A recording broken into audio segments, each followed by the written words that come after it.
Utie oha echi ponkno. Needs FM. Yesi okwan twa asuo ena asuo twa okwan panyin ni hwan a yebo okwan betu asuo ozuoma adaka brefin pon manso wagina konya babiewu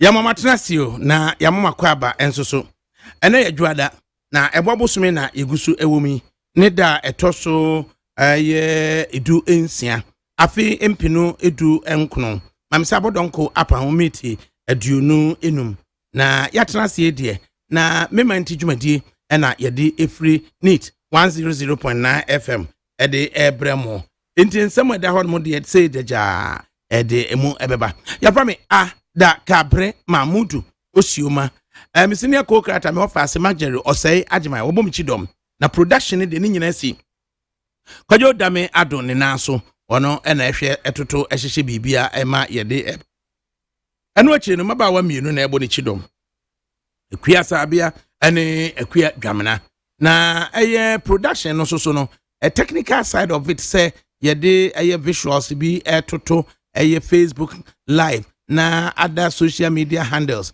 and also Frema Abankro and na washeshe di amaye o say Mara Michi Mafa na said they were di lumba adada no ho ha say no say na say kwadwofu su lumba say o dom papa o say men sense de su biom ti no mesense ne su biom na wadada Mara Michi Mafa na enu achire no so ene de aseda ede emma Yonjo ono kreya no ye controller of music o hyehyɛ nwom de man 52/52 kwadwofo sulumba ene de afemu ede asi wonum sɛ awie bia ye babo ne nwom baako ne de ama no amo ne de ama no mu apiafo e kwadwofo su no kwani wa ye bi 31 albums so de ogina ne na so papa enti ene wo so bi ate no so bo why na ate no so bo na ne nyina kwadwofo sulumba awie ye chiao Yonjo adaroma and then say 52/52 ye de edi dwuma die hard lumba fans no so no omani abre papa apanyini wadaroma ma minsi so kakramfa ma eye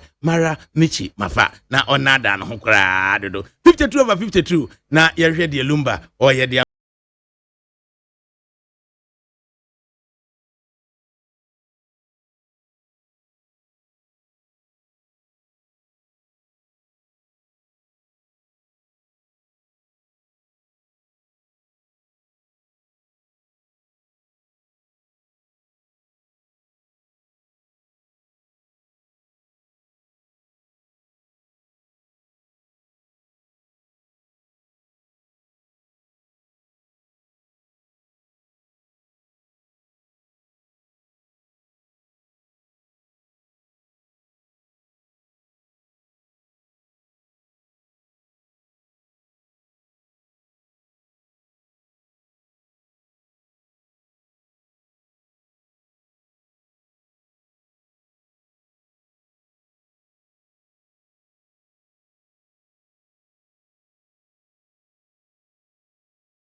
ɔse ɛyɛ sɛkyerɛni ba aduana no kora na ɔse ɛku no koraa ɛgya sɛkyerɛfoɔ yi wopɛku yɛ amansiafoɔ mo so mo nkɔnkɔpɛ mo nnwontoni no nso nto nwomfa mam na sɛkyerɛfoɔ wei koraa deɛ yɛabrɛ mo adɛn kɔdwofo so limba yɛde wase wate anaa wobɛtumi a whatsapp yɛ on 0506000909 0506000909 politics, but we shall never forget our great songs and Mr. Singers now omode baye.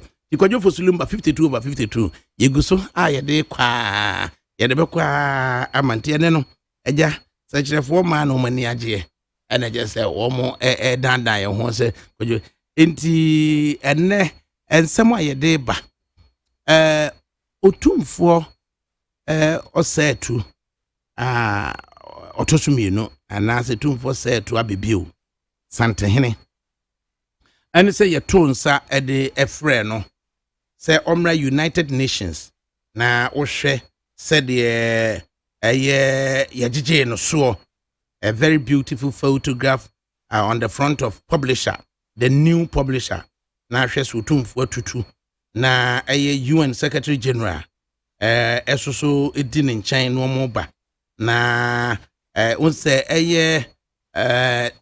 ayoko ene dakofo no de ntwam ba bia enti ayokofo no ene dakofo no enti unhwe enhunu se yokoni PSC ana yoko PSC otumfo se atu a wunhunu dakofo no so firi dwaben so mo so tech enti chairman of the Council of State wahene kese nana dwaben na etu srebo ono so ena odimo no enti unsa ayokofo no etie omo esron konkra ena jesa dakofo no dwaben eso eni insuta omo so edimu tintiman enti sa foto yi eda honom a tumfo sa atu a otoso mienu wako United Nations a eno so ewa hase na ninsem a yetimi fa ya ne se was Manchia saved Ghana from war utumfo ena ya attribute sa story ede amano the new crusading guide and so ede by na new crusading guide and so there ne de na mamna my Ghanaian Chronicle na odiba o say Manchia rescued Ghana from electoral violence in 2016 utumfo na daily guide na almost so o share a photo of utumfo na ojina podium no so United Nations UN General Assembly on the 20th anniversary of the culture of peace na omodiaba almost utumfo's bombshell. I asked Mahama to accept defeat. In the above voices no whether asked Mahama to accept defeat a breben na or can say Mahama 3 meetings ni nyina no was it before or after say na Mahama conceded defeat na then Michael Dokusi Daily Post also edeyaba was Mahama not violence prone like a Kufu Addo. He conceded defeat without persuasion from any quarter even before EC declared official results contrary to claims by Utumfo and a Daily Post and so ade aba inti eneno ye betie ahead of so Utumfo be call UN no kra no na wa ye comments to this effect e Ghana ha say ansa na oba be call UN no so akoka do de kan na be kan say nsem wo kan ye nyina no wei ene hian yana ana wei ene ye news no ensem wo kan ye nyina culture and peace no ene frɛ na frɛ no nsem wo da na die no wei ana ebetimi advance ye de akoye nim ana say wei ene ye news no ne de obi di bibi suma na yama na pue na timi aba abonten tie ni kantie ahead of so Utumfo obekɔ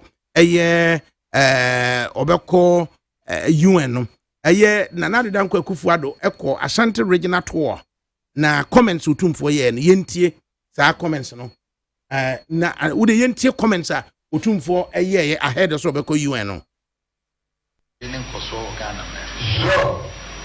1999, Empire. Sure. 2000, Rollins near Tuapavi. Sure. Also, a nickel phone cassa. Me and I'm Fred, woman, me no chat them. Sure. Also, on Nishiakra. Sure. Me free it na demo Kasaya answer. Or friend of Gradnako Castle. Sure. And son, the air handle over. Sure. The rear beside Nenotrasi, February 16th. Sure. Chance from no trick or bimper no me and son of fan of Adhemacha. May shut the Bayasum Jebeba. Sure. To go for by it, Bibia was in an after Rollins, the Casa say. Sure. Near Corswa, the flu.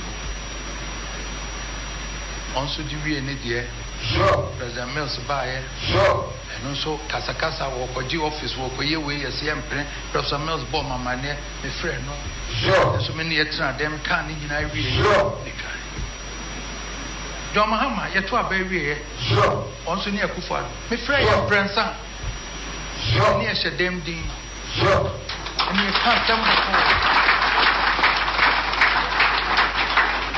Yet to a baby, me friend, Yasa, a brother, dear Bexu, Kuada me a twaba, many more tra them, and I don't know what treat echo ball, no me no no pa, dear chan near twaba. Sure. Sana Mija won't be a union aqua. Sure. For the die, we go. Yet to a baby, me catch us, yet to be a wow or lose or no, Messana Moshia brother. Sure. The son of Moshia. Ye we are bano, a yawadani fiada, a moon 7 ed. Sure. As me did them 1 year my joy. Sure. There can a bedroom. Sure. Was unto here NDC. Sure. Was unto here MPP. Sure. Many in Ayaka, some Bahana Becca. Sure.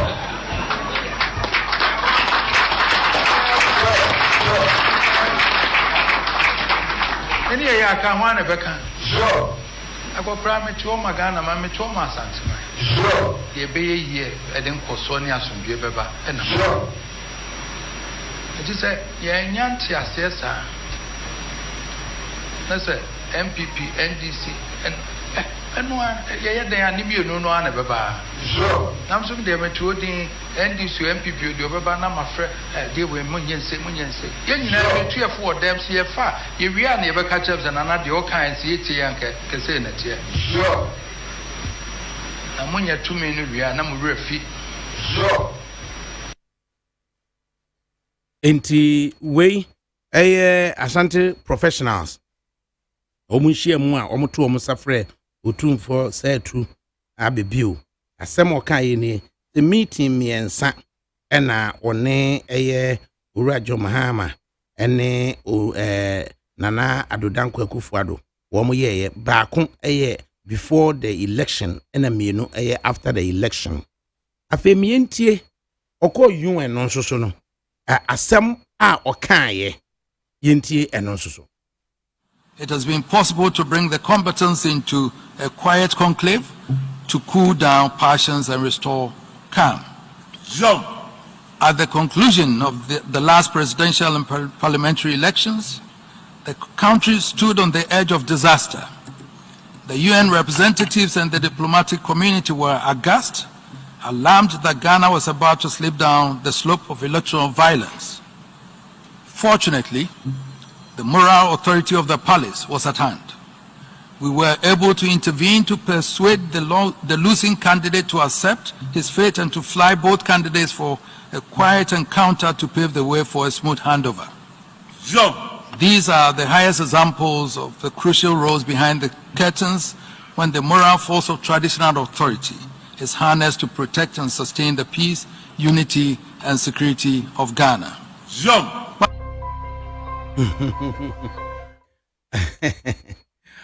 Some operative words say persuade the losing candidate to accept his fate.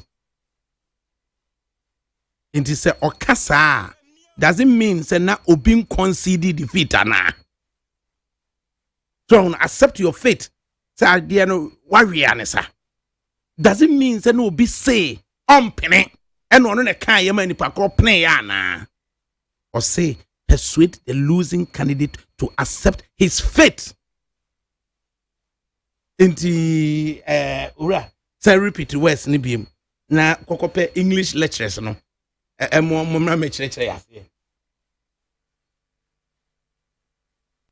it has been possible to bring the combatants into a quiet conclave to cool down passions and restore calm. At the conclusion of the last presidential and parliamentary elections, the country stood on the edge of disaster. The UN representatives and the diplomatic community were aghast, alarmed that Ghana was about to slip down the slope of electoral violence. Fortunately, the moral authority of the palace was at hand. We were able to intervene to persuade the losing candidate to accept his fate and to fly both candidates for a quiet encounter to pave the way for a smooth handover. These are the highest examples of the crucial roles behind the curtains when the moral force of traditional authority is harnessed to protect and sustain the peace, unity, and security of Ghana. And was up your understanding of someone utum for a can was UN say or say moral authority of the palace was at hand once again. Now omutimi persuade the losing candidate. You see the word losing candidate. And just say when you lose losing candidate to accept his fate into concessions in Biamem. Yanking Yabakin kind a letter so a Julius Kwesi Debra or Troye a day a buyer purporting to represent the view of John Mahama say or no a Troy as a former chief of staff na dear or no so a witness say as a former chief of staff or no so a day a buyer na yentu yabuase na yanking kind a Julius Kwesi Debra Office of John Dramani Mahama, leader and flag bearer of the NDC, or say official statement on reports suggesting that H.E. John Dramani Mahama refused to accept and concede defeat in the 2016 presidential election. Or say reference is made to a video recording of an address by His Majesty the Santehene Otumfuo Osei Tutu II at the UN High-Level Forum on the Culture of Peace, which seems to suggest that former Ghanaian President John Dramani Mahama had to be persuaded to concede defeat in the 2016 presidential election. As former Chief of Staff to President Mahama, I was associated closely with all the pre, during, and post-2016 poll events. I state without equivocation that the decision to concede and congratulate Nana Akufo-Addo even before the official results were declared was taken by President Mahama himself without any persuasion from any quarter. The Asantehene has over the years been a very respected interlocutor in Ghana's multi-party political engagements. He has been generous in his wise counsel to present and former presidents. It is public knowledge that President Mahama willingly announced his decision to accept the outcome of the 2016 elections and congratulate Nana Akufo-Addo before the official results were formally declared by the chairperson of the Electoral Commission. On the day President Mahama willingly conceded defeat, he met with then Vice President Kwesi Bekwin Emisa Arthur, NDC Chairman Kofi Potofe, General Secretary of the party of the NDC Johnson Asiedin Ketia, together with some high-ranking members of the party, and informed them of his decision to call and congratulate Nana Akufo-Addo.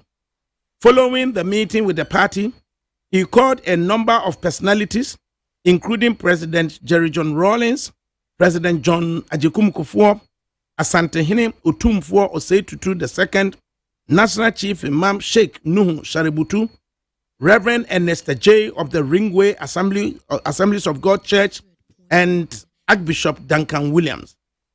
As Otumfuo himself has already stated publicly, under his auspices, there were 3 meetings held in Kumasi between President Mahama and the then candidate, President-elect Nana Akufo-Addo during the period.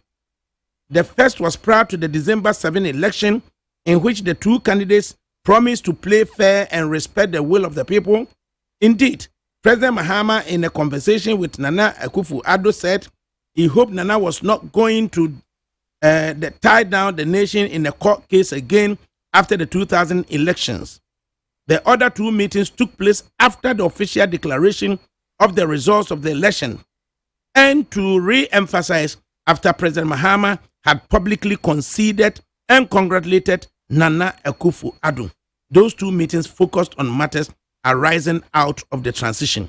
Tisambo one Kumase asemwa utumfo kan etamone Ashanti professionals ni hia no.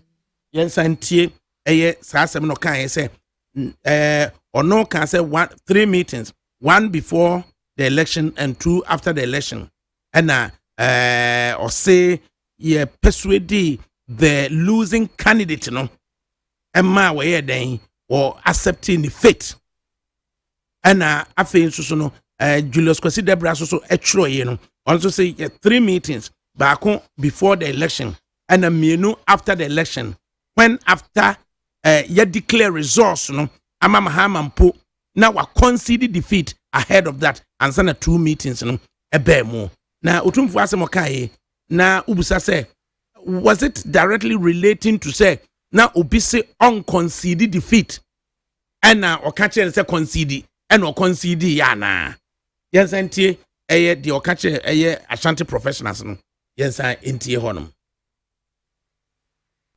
sure also nni nsia kra sure me free yet na demo kasaya ansa wo free no kra na ko castle akɔhwɛ sure ansa na ye hand no ba sure the wie besan ne no trase February 16th sure chance from no watch ko bimpe no miensa ne fa no papa ademache me hwɛ de be ya asomdwe beba sure tikofo baaye bibia wo se na Fred Rollins de kasa say sure ne course wa de free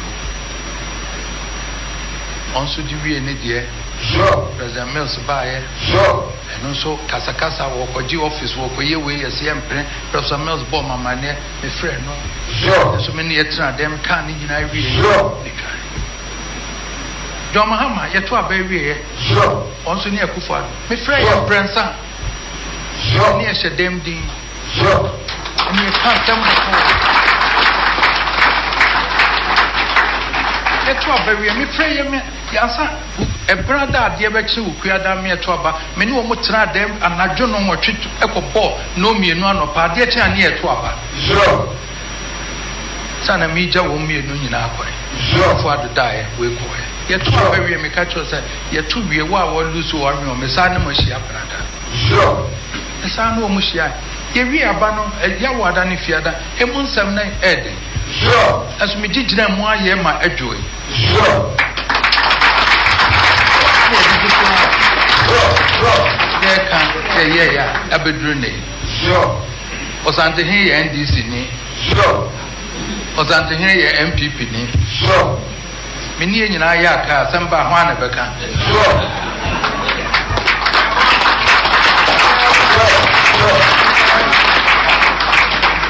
any ya ka ho na beka sure akopra me cho magana ma me cho ma asante sure ye be ye eden koso ni asomdwe beba na sure it is ye nyanti asesa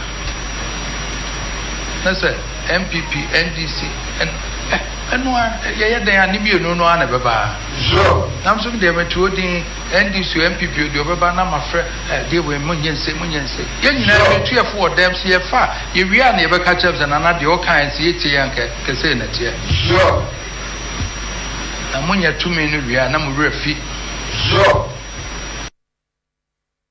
Nit 100.9 FM so eni te ye ya hoboa na ye de interviews na to aso na utumfo de oka ye de onka asempia enya nokre say or say or persuade the losing candidate to accept his fate just onka asempia enya nokre and Julius Kwesi Debra so statement no on the face of it no accurate or say meeting me and Sankoso. Baako before to elections no. And me after the elections. Na saa me no kura call so after the elections no. Na John Dramani Mahama na wa concede defeat awie.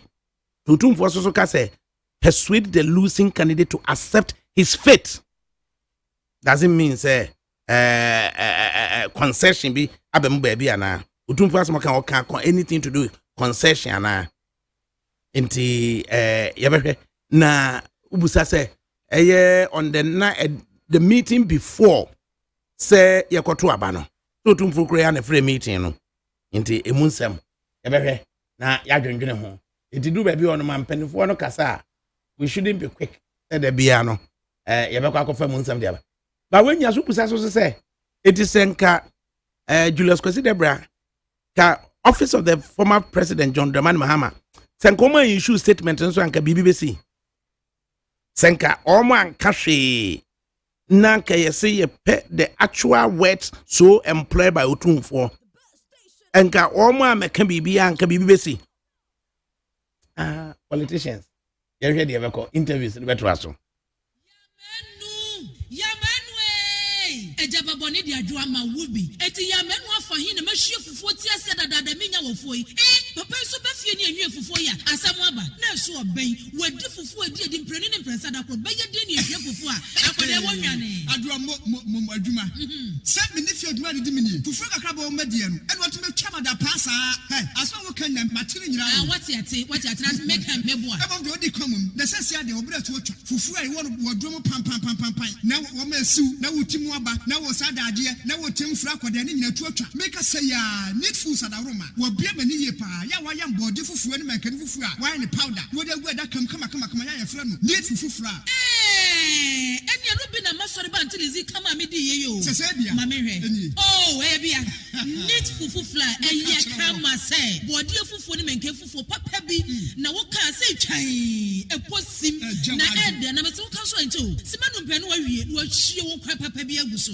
betwese de ama mani kura agisa ne fufuo a ma ko to bi kura ba ne se de Ghana for sipom fufuo no eno an wo ye nu enti se wo hwa fufuo won pam wodom ne wenu a wo ho susuna bi awom wo nso de bode ne manken fufuo papa bi aganie eni afi na fufuo na afi na wo bedi pa ne se de wo bedi ne se ne wo fa mogyaduro ana pa wi ane anadwo a wo koda ne fufuo supermarket bi am ne fufuo e wo fi a eni gyenko a FDA ahwehwe se adwede nkratoe mu agye atum se eye krachi efiura me ba wo no yire ho enaso biem efi ha mbutie bosome me ma mutua rent sei efiura 40 Ghana cedis efi na de kro mu batua 80 Ghana cedis sani se wuti mabusa bi efiura metia bitimi betete mo mpoma mu ho ehu de ekoso nyira na this way chocolate drink dada abai se mo ne mama etwa no mu ani da ban na wo kra obetitu wotumi aka se bi efiura fa wo so hyebra eme ye ntwa bi kwa ma no mu da eje efiura sa de wo duobo efiura fa de wo tu yani efiura fa de wo tete ya this way chocolate drink for fufu yin so a egudwomi yet na sefo ne yesa akoto metwa team no madan efiura wutuani ya braw adan na this way chocolate drink no sugar enum dada sugar wom ene no aso anya wusu ohie ane de wo hia ene so ohie na anopa bia me hwie so hyegu kapom de befa manim ho ehwe se bia mo ba fra me ate this way sachet ba kompo egu mo atwa tia mama nom no mo ye bi da efiura sa de ye nye this way chocolate drink ebusu supermarket o kan si jom filling stations any shops any o mo tonto onyema te ebusi ene so ye nsa nkoto emetwa team awonum efiura beni fufu valanda so a wodi buai ye yesa ya umuna wodi kutukum ye koto this way chocolate drink so a efiura ye nya odebio sir we shall see achu yan yabre ye beko FDA ahwehwe se adwede nkratoe mu agye atum se eye.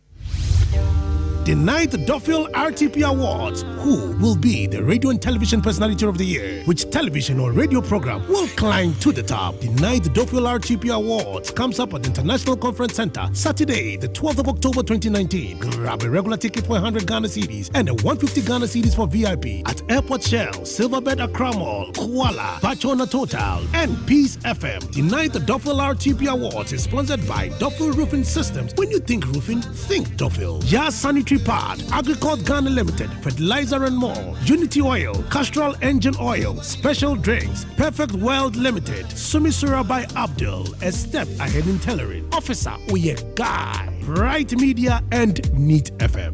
For Neat FM to win more awards, vote for us now. For for Kwesi Abuaji to win Radio Morning Show Host of the Year award. Dial star 447 star 111 hash and select RTP Kwesi Abuaji to vote. Or you can log on to rtpawardsafrica.com and select RTP Kwesi Abuaji to vote.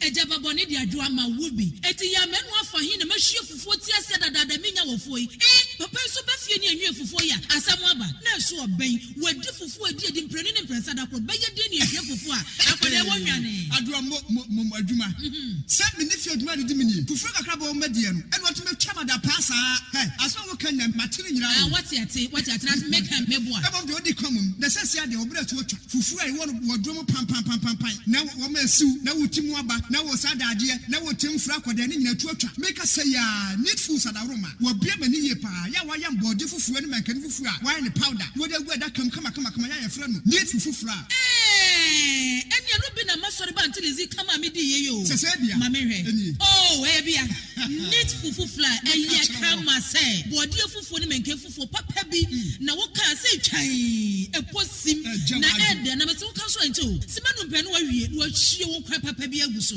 be chese de ama mani kura agisa need fufuo a ma ko tobi kura ba ne se de Ghana fo sipom fufuo no eno an wo ye nu enti se wo hwa fufuo won pam wodrom ne we nu a wo ho susuna bia wom wo nso de bode ne mankan fufuo papa bi ejanie eni afi na fufuo na afi na wo bedi pa ne se de wo bedi ne se ne wo fa mojaduro ana pawia ne anadwo a wo koda need fufuo supermarket bia mu need fufuo e wo wo fi a eni gye nko a FDA ahwehwe se adwede nkrato mu agye atum se eye Englishman say tetele ya don't go that is a still na ho fero nte so kakra kra me de jame radio say ya na you see all students association then say moko headmaster fee sure me see ahoya ya ni je no say headmaster akwa retirement o headmaster akwa retirement ani ona say on wanyini enti ya ne man koto party man no na unim said the special drinks esi flowers ya say the special drinks na die bibia o na say ji ni bibia o na we can say ade he special apple nie special cola special orange special ginger obi bola nu wo bo special range of products and all my drum ko na say je benya dan mo ha idie we be je fridge na say we say special ice company ye nim na bia ye nso ka na ahwere nim anajo mo enti the soft drinks ni nyina ye so refreshing tetele nso ko pedudro kofie ne de bia na obesra no mo obesra no na say okra de okuta pick up mo ba for supermarket na kolodi unim fresh special ice company quantity of bia obenya 0233 009041 and then 0302 772 807 special drinks natural taste of goodness Nkratwe Food and Drugs Authority agye atum. The 9th Duffield RTP Awards. Who will be the radio and television personality of the year? Which television or radio program will climb to the top? The 9th Duffield RTP Awards comes up at the International Conference Center Saturday, the 12th of October 2019. Grab a regular ticket for 100 Ghana cedis and a 150 Ghana cedis for VIP at Airport Shell, Silverbed Accra Mall, Kuala, Bachona Total, and Peace FM. The 9th Duffield RTP Awards is sponsored by Duffield Roofing Systems. When you think roofing, think Duffield. Yas Sanitary Pad, Agricult Ghana Limited, Fertilizer and more, Unity Oil, Castrol Engine Oil, Special Drinks, Perfect World Limited, Sumisura by Abdul, a step ahead in tailoring, Officer Uye Guy, Bright Media, and Neat FM. For Neat FM to win more awards, vote for us now. For Adaka Briefing Mansu to win Radio Talk Show Host of the Year award, dial star 447 star 111 hash and select RTP Adaka Briefing Mansu to vote. You can log on to rtpawardsafrica.com and select RTP Adaka Briefing Mansu to vote. Meet 100.9 FM so any. Na ene Monday, September 16, 2019, and the time just about gone 4 minutes past 2. Yane Ora Mohammed Abbas, where a political science lecturer at the Kwame Nkrumah University of Science and Technology. Intime entry and komo ekakra. Efa eye nsemwa eye utumfo setu a otoso mienu eko United Nations. Efa peace ni culture honsem na de okan ya eneno ya localize no amena kwa ye nanado mahama ensensem. Mr. Mohammed Abbas, good afternoon. Good afternoon. But you want to say every right. Otum for or say to two. and ahead of so obeko UN odi kan e ka kire eye Kumasi professionals e wo Kumasi say oh ono oboai de bia no emma yebetimi say political tension bia eba oman mu a ebeba form into ahead of the 2016 elections no onim penfo ye meetings miensa baako before the elections and mienu after the elections then oko UN and wasan akwa to aso as I repeating say 3 meetings na key amongst them they said after the elections no na a normal a course no otimi ema ye meeting ema otimi persuade the losing candidate no ema no accepting the fate or persuade the losing candidate ema no accepting the fate. What do you make of such statement from Reverend Asantehene? Me that say, and me chairman chief for now. Statement no near say a reflection of the reality. To say nema ekosu on the ground about election who asem in African country and Ghana being a part of African country. Africa your problem generally towards election. Abanasana Muslim acceptability, accepting defeat, a problem. Emma other countries cry your home conflict, your home violence, your home power sharing, etc. Ghana and Shada and island into and say you be deceive your home. Say a ban acceptability there. Now yeah, we are perfect. You need problem there. Into some now a reflection of idea young kasa yenim say a war on the ground. Tell me a election no yeni na ye who say ahead of the election no cry yet me some peace conference baby I free all the candidates to who are contesting to come and sign an agreement say your election no outcome no obia be accepted. Yahono da ewa ye records mu ya ye bi wo KNUST. I said once and now twice to be cry the candidate in na ba ho Jerry John Rawlings Ayariga Sayakaya omudi na be share ho ama ye we inte no ni say acceptability no a real problem say we should deal with it inte nya okoka I don't see anything surprising and sunku hello. Yeah, and a reflection of what is happening on the ground. Into Miankasa dear, make a personality no, and a platform okaka and same way. Politically, I think say a right, a good for us. Because they say or they are better ama idea realities on the ground na yem pese yebeka ho asem no or they are at the highest level. I say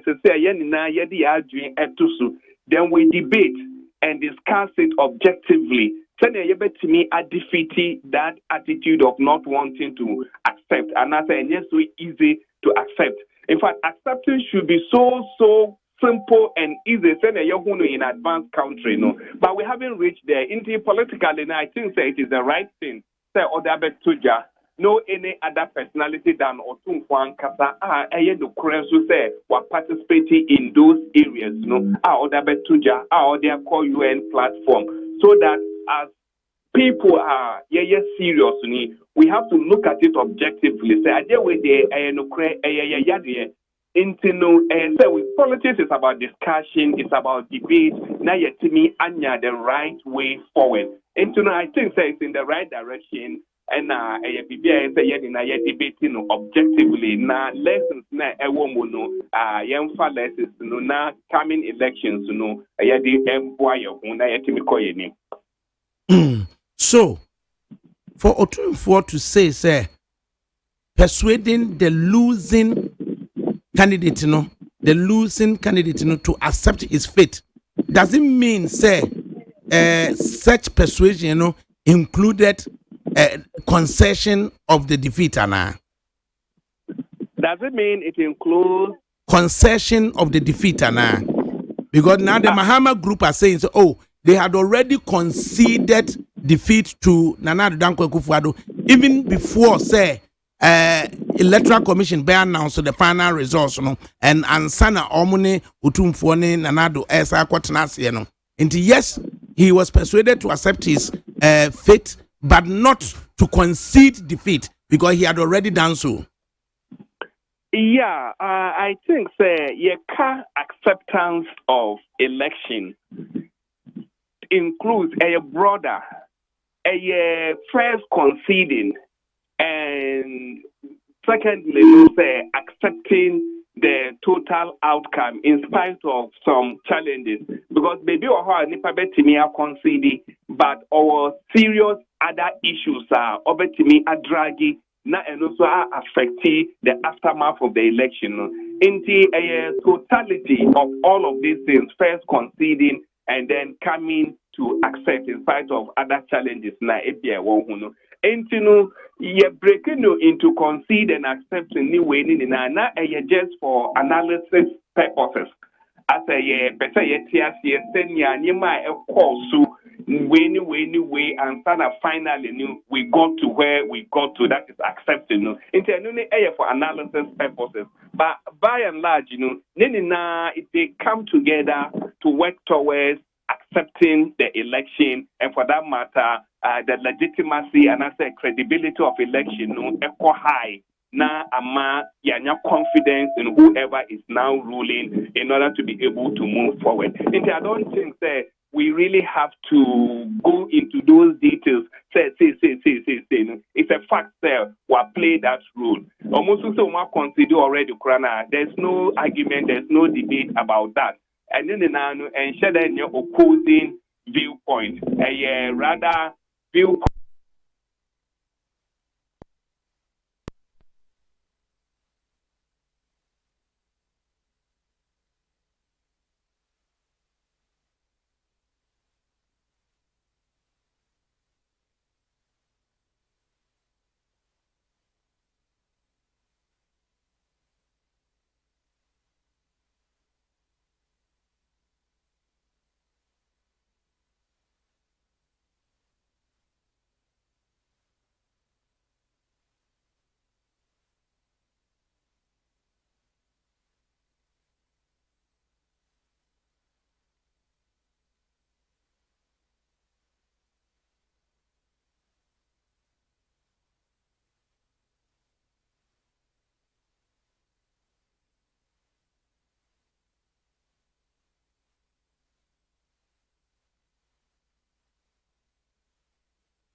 Today, the 12th of October 2019, grab a regular ticket for 100 Ghana cedis and a 150 Ghana cedis for VIP at Airport Shell, Silverbed Accra Mall, Kuala, Bachona Total, and Peace FM. The 9th Duffel RTP Awards is sponsored by Duffel Roofing Systems. When you think roofing, think Duffel. Yas Sanitary Pad, Agricult Ghana Limited, Fertilizer and more, Unity Oil, Castrol Engine Oil, Special Drinks, Perfect World Limited, Sumisura by Abdul, a step ahead in tailoring. Officer Oyega, Bright Media, and Neat FM. For NEET FM to win more awards? Vote for us now. Fata Capri. 100.9 FM Suni. Inti yesremu a se mfidie ne de adwuma na eno manage nsem. Sabre we say no ye be call the office of the former president John Dramani Mahama na ye ne special aid ni spokesperson lawyer Joyce Bawa Mutari etimi atwetwen enkomo ekakra. Mrs. Mutari, good afternoon. Good afternoon, Madam Capri. How are you? Long time. Boni bien nim. And how is former President John Dramani Mahama doing?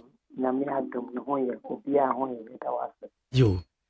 Ya site let be a former Chief of Staff Julius Kwesi Debran Saneshas setting on the face of it the record straight issues in respect of comments utum for Osei Tutu the Santehine or award the United Nations. Any clarification, amplification be a obepese obeye dia main. Oh, wait a minute, that's to be. What I would like to put in proper perspective, let's say, statement now, Honorable Julius Debra, edit to John. It is self-explanatory. Now, the statement no, very, very straightforward. A church ceremony is here, FFA, a proper 2019 election, and 2016 election, and the Ahoka. Now, we are saying the person election will be free. You know, Oman President Mahama, President Mahama. Only Nana or two for almost very, very good relationship. Only a privately crowd, people are described as friends. They visit each other's home. They are a very, very cordial relationship. They have great rapprochement. They consult extensively on a myriad of issues. Now, same way that in United States, Nana or two for Echo Kumasi, Echo United Nations, Echo Chichi Komo at cultural program. OPI said this was actually to cement Ghana's democratic credentials. These were also to ensure that Ghana's chieftaincy industry pay too much credibility to the extent that it need to a threat for Henneke State Ghana, United Nations, ECOG and Kitaho. So it was a fantastic opportunity. Indeed, listening to Nana Otunfo, he spoke beautifully, extensively. Something history, one thing in our traditional rulers, our contribution in our colonial struggle, our contribution in our peace and security efforts. And Katayo Momuti in our Bobo, Emma, that from crisis, ye two and five friend, no Emma, only two other eminent chiefs. Mampushi, any Gunja, Magonda, Paramount Chief, no, not on your two for a woman, not naming a nominal direct, the papa, the father, and the Yagura Dushi, a first, our capity. Almost 3 million, you might could see, I see that for any peace, in the Munyan, and that for in a Ghana, now, any peace. Thinking of Kanyama be beautiful word.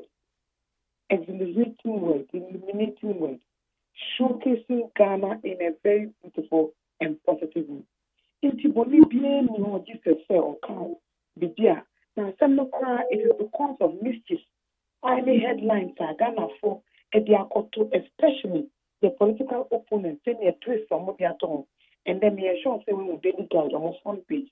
In near my staff and my President Mahama, even say. Idea or two for kind and plenty here. Ghana for anti-Asian and opposite or channel. Empty Honorable Julius Debra Eddie Kinimonso or Betro, just to give a very brief account of matters and events which led up to the confession speech of December 9, 2016. Omampeni President Mahama, Omampeni Dada, or you'll be a say how our democracy works. And now, or you be or far a democracy to another level, or your assemblyman, or your deputy minister, or your minister, or the vice president, a president.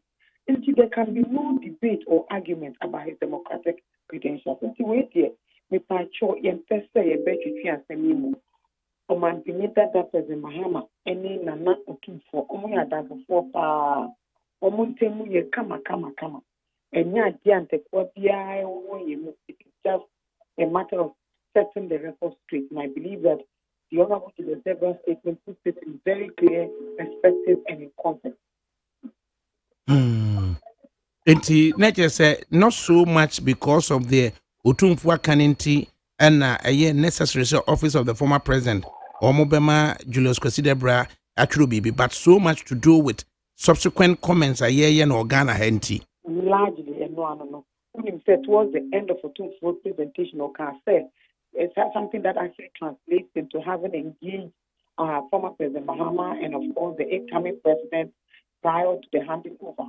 And all sorts of schematics have been put on it, also misrepresentation going around. It was just to address that mischief by our nothing more.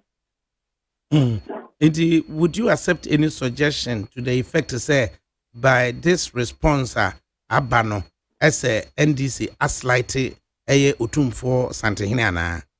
Oh, any day, not by any stretch of the imagination. Absolutely not. There was no such intent. There was no such objective, save to set the record straight and to give a better clarification of what transpired in the run-up to the handing over on December the 9th, 2016. And to say, ahead of say Utumfo Beko UN, and why yes, our comments we were Ghana has said. Into what was so special about this time round, the Okai our UNT attracted local interpretations here now. Statements they prepare or to fire will be Waka home, the mediacy role, the conciliation rules are why there or more marketing. But first time, yeah, they must say, or making anything similar to this particular statement. I stand to be corrected. But as I indicated, it was just an attempt to indicate exactly what transpired on the day Mr. Mahama conceded on the election result. Until Otumfo saying, say, we had to, the moral authority of the palace was at hand, and then we had to persuade the losing candidate to accept his fate. Those faithful comments, does it mean that Mahama did not want to concede into that persuasion and the man concede? So this calls for a need for clarification. That is all that we're seeking to achieve, to avoid situations where people misconstrue like you are doing right now. Nothing more. Mrs. Joyce Bawa Muktari, Yadawasi, any wajibre, any akasa wie, Yadawasi pa. Thank you very much. Have a wonderful day. Thank you. Right.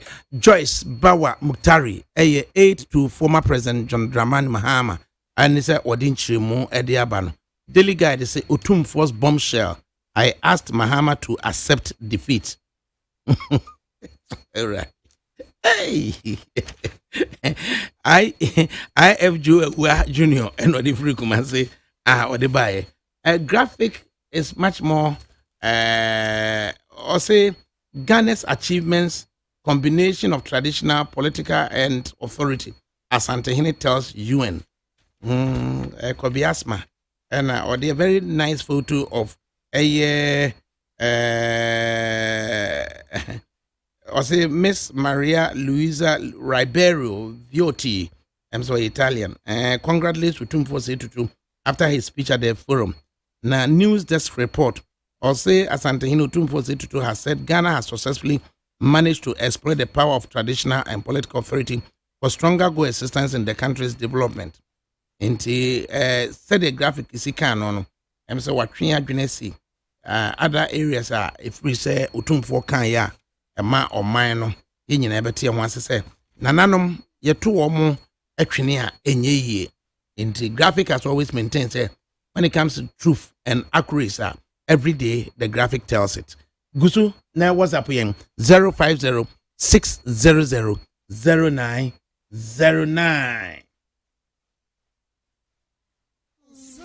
tetele. Ya don't go. That is a stone of one ferment to soka crapra.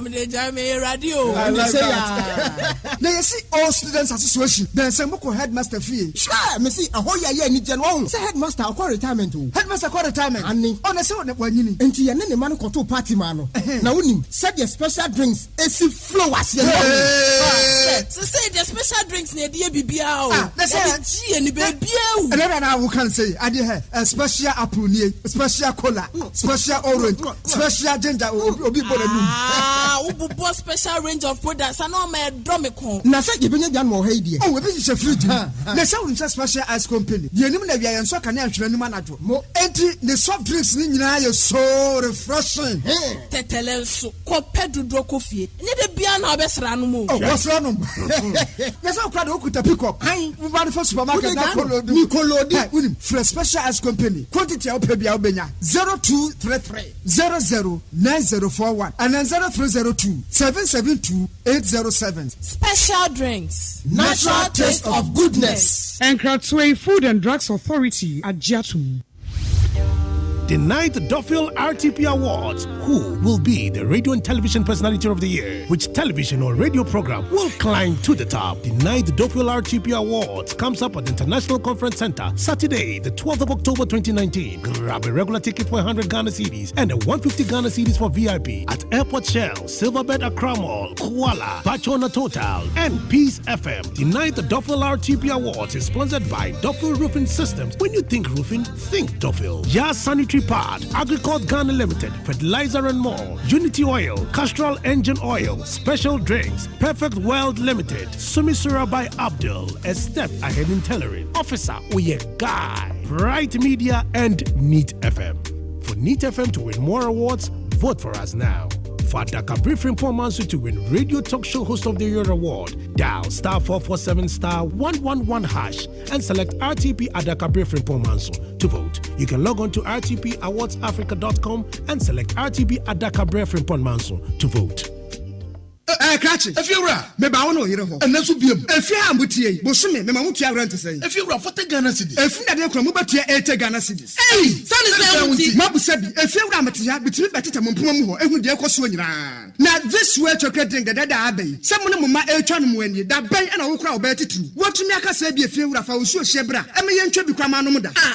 eje fiewura sa de wo duobo fiewura fe de wo tu yani fiewura fe de wo tete ya this way chocolate drink fufu yin so a egudwomi ye tenants fo ne esa koto metwa team no madan fiewura wo tu ani ya bra adan na this way chocolate drink no sugar enum dada sugar wom ene no aso anya wo so hye ane de wo hia ani so hye na anopa bia me hye so hye gu kapom de befa manim ho ehwe se bia mo ba fra me ate this way sachet ba kompo egu mo atwa ti amama no mo ye bi da fiewura sa de ye nye this way chocolate drink busu supermarket or can see jom filling stations any shops any woman to onyema te abusi any so ne yansa nkoto emetwa team awonum fiewura beni fufu overlander so a wodi buai ye say ya umuna wodi kutukum ye koto this way chocolate drink so a fiewura ye nya odebio sir we shall see achu yan yabre ye beko FDA ahwehwe se adwede nkratoe mu agye atum se eye Neat 100.9 FM so any na ene Monday September 16, 2019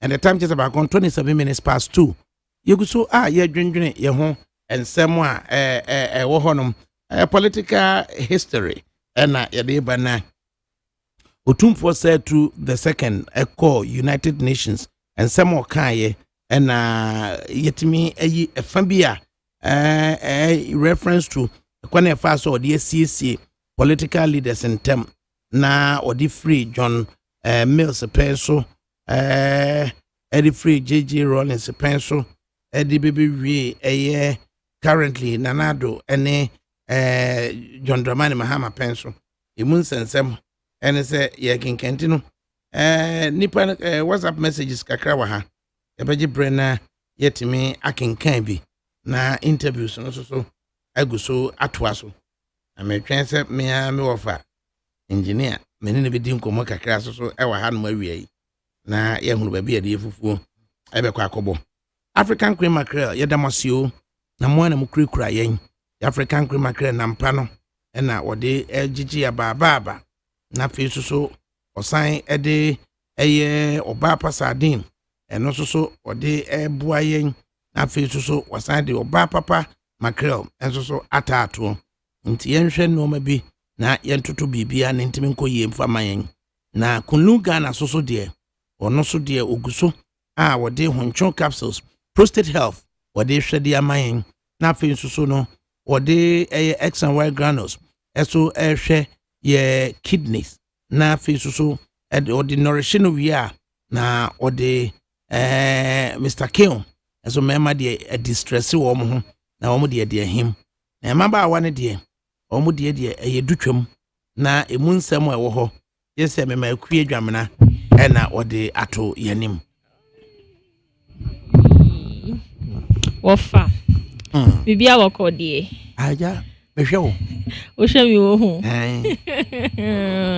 ewia we so deɛ sɛ me nam abɔkɔ me ne araba bazenfoɔ ne nam me nua ba ewia we adenti na homachi we wanda kadienti ahomachi we wanda na obia da wo fie na wonko a wusu adenti na homachi we wanda sa me ka kyerɛ wo ubu nsa de bia me ka kyerɛ wo sɛ eya tainom araba bazen na enkenya wo nipedua no immune system no enkenya wo immune system no won se wan fi mi ubu nsa na wo te yaw wa mo bia nda na afi de wo kika obi aso me nua ba araba bazen ene ye mawo me ma me nso a ahemfie ho nko yie enti dadi ko ejuma o dadi beba no na wada chese wada kete o be sa sorry so na dadi ko e bi sa ahemfie ho enko yie dadi so ehu se de obeka no uhia araba bazen ni eye tablet a wo benom eko nipeduanum so a eyiyi efi ni nkikaboni bia nso egugu se ya asekeka araba bazen eyiyi sanem ni nyina fi ho ema wa hemfie ye kitikiti esan ye kuma bi na pampan ni de mese me catch esawoni esese me catch o inti monko pharmaceutical shop bi ebe mo na monko pe araba bazen to so we your baba de 18 years ayeko utimi nom araba bazen if it's a Food and Drugs Authority so adia to se eye inti pharmaceutical shop bi ebe o your bad de kope araba bazen to fesiesie nipedua no ye papa no nso monko to bi ema ye maame no na nebe kyerɛ sɛ ɔdɔ no emu epi aseda ɛna yɛde ɛda ɛyɛ akua dwamena sɛ watimi ada adie ɛnhyehyɛ a kunu Ghana wɔn ayɛ ɛde boa yenua maa no ɛne yɛ yere no ɛne yɛ maame no na yɛnkenkan WhatsApp messages kakra ababeduru awien Mukaila Jonas said here, or inside Keri, or say I won't blame Julius Debra. This canker has been planted in the NDC for long because both George Mahama, Asirun Ketia, Sami Jemfi, etc. are all corporates when it comes to attacking key personalities in this country. So Utumfo should rather ban them from coming to Asante region to campaign, just as they did to Sanja Nanda. NDC as a party lacks certain basic manners. Otherwise, how could the former chief of staff debunk the assertions of Utumfo? Fear NDC and save your life. Amen. Ena ode etwa so. O say okay. Faruku Tema. O say the battle is still the Lord's. What will make ex-President Mahama not want to concede defeat when his embarrassing defeat was so glaring? Ghanaians, let's reject ex-President Mahama and his double standards. President Kufuor's perfect delivery will win him the 2020 elections, not any kululu by EC or any report by EIU. Ena ode ebaye. Yane Ura Johnson Esiedun Ketia, or ye General Secretary, National Democratic Congress, the largest and the biggest opposition party in the country. General Yamwaha. Yeah. General na humpo etisen wiei. Yo, Otumfo akasa ewo UN. Ana Julius Kwesi Debra nso so ede eye letter diaba. Na se wokura eye John Dramani Mahama efre wo ema wode to wanim se anamoni a wo tuo se obe concede defeat. Di John Dramani Mahama wo concede defeat 1 ansa na electoral commission kura ebubo aba ne fana ansa na 2 omoko the second and the third meetings organized by Otumfo. Na we ahon comments bi o general. Yo, me da metia atiefo. Na me meti da debate ya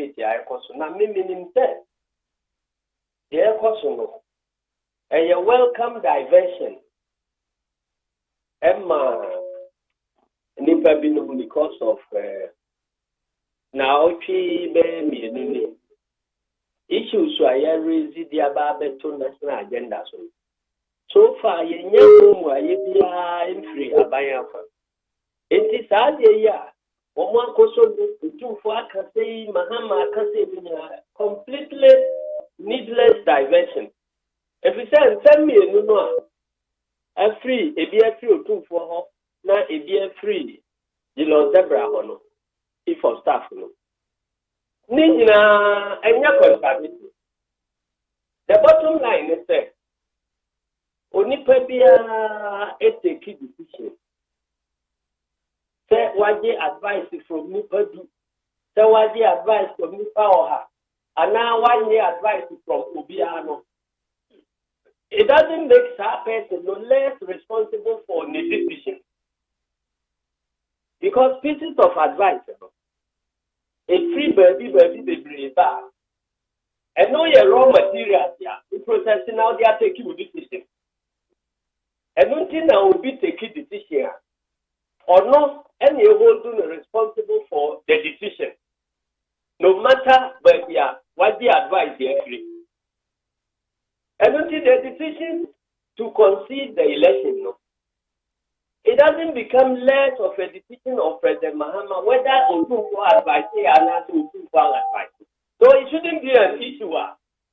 As I said, yedi say o no tam. Mamincha wa tembi say, yen nyina nim oti kokọ so. Kwanya wafa so. Adi na konwa yi e wo man mu. Our established track record of say, or a penimpa with me too for in Bibia Airport War mining. Every President Robinson term, ever President Kufuor term, ever President Mills term, ever see President Mahama term, ever Nana Kufuor term. Why? And we're waiting to see the black as they will do for you for that. And Papano was lifting the home into a very important opinion leader. Our man Ahiniano, I enter into a different class altogether. And Untina, your friend United Nations here. So, Omegma Argentine. The main issues are all come once and they said. Ahinian building media, it means a very important stabilizing factor. Ewo democracy biamu. If I tell enya no kra. Na enya no kra so say that empanimfo a president Yamabubo omu nyina din abesi nei. Otumfo advice wo mo in one way or the other penya na. Wo mu nyina obi beti abesi ni kwa ka say otumfo ntu ni foda. And 2012 results number ya Nana Kufuor 1 year into muno. Opa say panibia and tunefuana. General Pacho Timbium, what's the saying? Message Mumisa President Kufuor say 2012 Oko election odi nkubuno. Between Satam no, I declare results. Could you say, or could you accept or accept the results? No, open Libya and 24 mine. Asembusano no. Just for 24. And we're not taking the decision, say, on far. It is a penny full to President Mahama. No, not in penny for fear, and you want to take assuming that that was what happened there. And thereby, it still makes President Mahama a better president because no and for a mind for proud, assuming that we're too funny to the fire. You see, how does that become an issue? Say, and you know, the Otum for a two that's an operator to for and no fire and no car, my results were too much. how does it bring down the image of President Mahama as a Democrat? When it was clear, 2012, the opponent, Yaya Nana and also all election, and but in 4-2 and on no one fact. Oh, But you say, I don't say, what for that say? Say, no question 2-4-2 the four and all declare, say, what the results were 2. And now say, 2-4 the foot to no bar later. The fact remains that President Mahama take a decision to concede. And the fact remains that the Nakufadu did not concede in spite of the Wamumi advice. How does it interest MPP for say? Then nam say, hey, as he said, you know, you're Democrat, or 2 for the castle, or 2 for the essay. Supposing say, or 2 for the 2 level. And now, say, on fire. Estimate now, Nkao 2 for the Miracle declaration say, was declared, say, President Mahama for TV. And it is the decision of President Mahama. Whether say, or 2 for the 2 level, and I know 2 for the 2 level. Number 2, Otumfo track record wa ewo mainu about Asunje.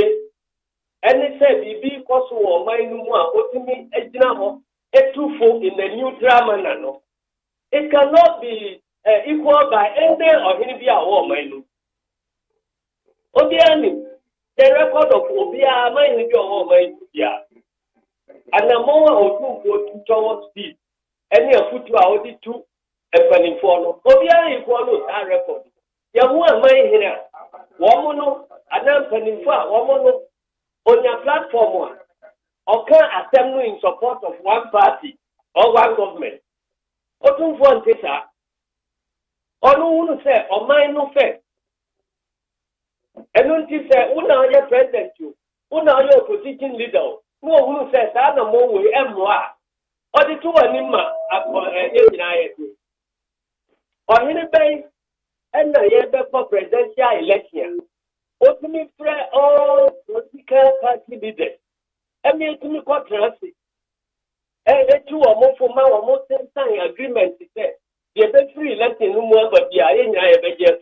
I have be free to 40. It's a more confa diversionary in the maneuver be and quiet is there. Move bringing or 2 for the image in the record by what 30 or more down. It cannot be brought down. Number 2, so there there are no and the 2 President Mahama for and now open CDO. Then you are only 2 before. It doesn't make the decision to concede, less of the decision of President Mahama. Everywhere lies the argument here. Yes, so much in the for the air, waiting for the air, waiting for the air, waiting advice and son of your concede, wait to say, or concede and son the it is neither here nor there. Okay, General. What remains that cannot be changed is President Mahama the key decision. Whatever the raw material that went into the decision, it remains there. President Mahama, concede, Emma. Osomama Mimi Kujina, Electoral Commission, MBA declare results, they congratulate him as man, okay, General, I said, don't get here, see it, are you suggesting, say, Nana Adudanko Kufuado 2012 elections, one conceded defeat a John Dramani Mahama? No, that's a or concede as a court. One concede. And what do men court? 8 months. What was that President Mahama Yebi? 80 enemy be as a mummy no mammy say. Results no buy no. Into any be Ghana how to nipple. Let's say to Nifuna 1 fa. And what cost say or minor that 8 months here. Now between him and the decision no take here. And in there, President Mahama take what I say 2 4 to Nifo or 2 4 to Nifo. What will be a new decision? They are in a name. I don't see the air person at a cabaret. Maybe who will say, I buy your chapel just to one day. I don't think that MPP have jumped on to Saturday government work in the criticism, no. And don't you all pay a point of it at the Asama that you do for any President Muhammad. Now, I know you are there back. You're supposed to be a Musso, almost a debate to be a better near my body and airport, so I agree among for a capture among for attention. And you are one of the beautiful provider, never divert attention free bar. Almost to say, let me do for me Muhammad debate. That's how I am an and you may find when you so add to communicators. That debate and you're worthy of the attack. Now, you're back onto issues. You're raising obedience, any corruption I was for mine. You're back onto Ayawa so wet local. Report this days here, everything the near report. Now, I want them to you're back onto electoral commission. Voters register exhibition, and then near Mabonia Air Cotswa. NDC can work them. And no LA issues were a important say NDC Nibiano. Yabeko back to Nayama Obianfa unnecessary divestment. I'm a say I'm going to issues because that debate here for a completely divestment. To say a diversionary tactic, dear. Now, are you calling into question a letter Julius Cosidebra Ediaba Bontiana? There be Otum for Casairo, a man for ready issue. And Debra, a issue statement, and they are clarified that this was what happened. So, when we did a meeting, I had to consider a number of swamp. Okay. Hey, me were hot swamp. So I know what happened. But you see, yeah, one more cassette. And then that is idea set in previous. Now 2 for one can you? And also it is neither here nor there. Because never or 2 for can want them. A idea or you know my mudabia. And now I will see you. Okay, 32 examples. And no can double. And no can presidential transition. And it is a book of asset. No futua or the man. Say no press a futu no by before meeting no see how because the two for President Mahama on prayer mechanic who said the two for after me all can you so we are not in a position to know. And because of that we are not in a position to know that or my advice no before your meeting no answer after your meeting. Now the point here may make us say whether it is before the meeting or after the meeting, it doesn't change the position. Say President Mahama is a better president because or the key decisions they were considered. Whether there is advice or no advice, the decision execute they were considered. And President Mahama decision because there were a photo for and there was one execute final decision. No one who responsible for decision they were taking. And that was what President Mahama did. Yet, what's the message? They just say raw materials go into decision making, but they don't take the responsibility of the decision maker from the decisions they were making. And then maybe that said 2012 Nana Akufo-Addo cast on your resource to obey me the country and say since the time my electoral commission announced resource. Oti say okwa akojina transport akate onye results nuntumu enti pani bia ni oban ni mu a otu na na kuwa adu let us say opitu ne fo na wanfa na obi so atu President Mahama fo a ofae na wo mu mienu no wana ye pani papa hey tije na chese asem na ubusa na ufri so obi tu President Akufo-Addo fo 2012 no wanfa me did say otum fo tu ne fo. Oh. Because that's the minimum two for no. Bibia koso o man no mo ebe ha o man no a. Otu anamo. Enti mi gidi say ono so otum for two nifo. Enti so ono amfa na ba koso atufo na ore so afa. It tells you the difference in the quality of leadership of the two people we are talking about. Enti 2012 abatu na chire no. Ya inaugurate John Dramani Mahama no. Nana do danko kufu ado koy. So anko. Na this time na opanibia opachete opanibia efri Kofi Annan ene otehirenum ene otumfo num nyina no. Obia ntu na nakufu ado fote inauguration ayakoso yi ukotra ho ayebeka omanabo. ana ono ni die no John Dramani Mahama koy. Okoy. Mi di nachi nso me koy wuhu me ho. Ana yenye election bi aye declare MPP for National Electoral Commission wa me declare no mo anim. And so President Mahama they take a decision no consider we no. Oka say me ko jira ho ne declare me ko jira ho anajo no mu nyina mu hu me. They declare results no me ko embrace the say Macmenu Ghana for nyina nim. So it tells you the quality of leadership on the two sides. And what is MPP and the Wamu media, what are they debating? A complete diversion.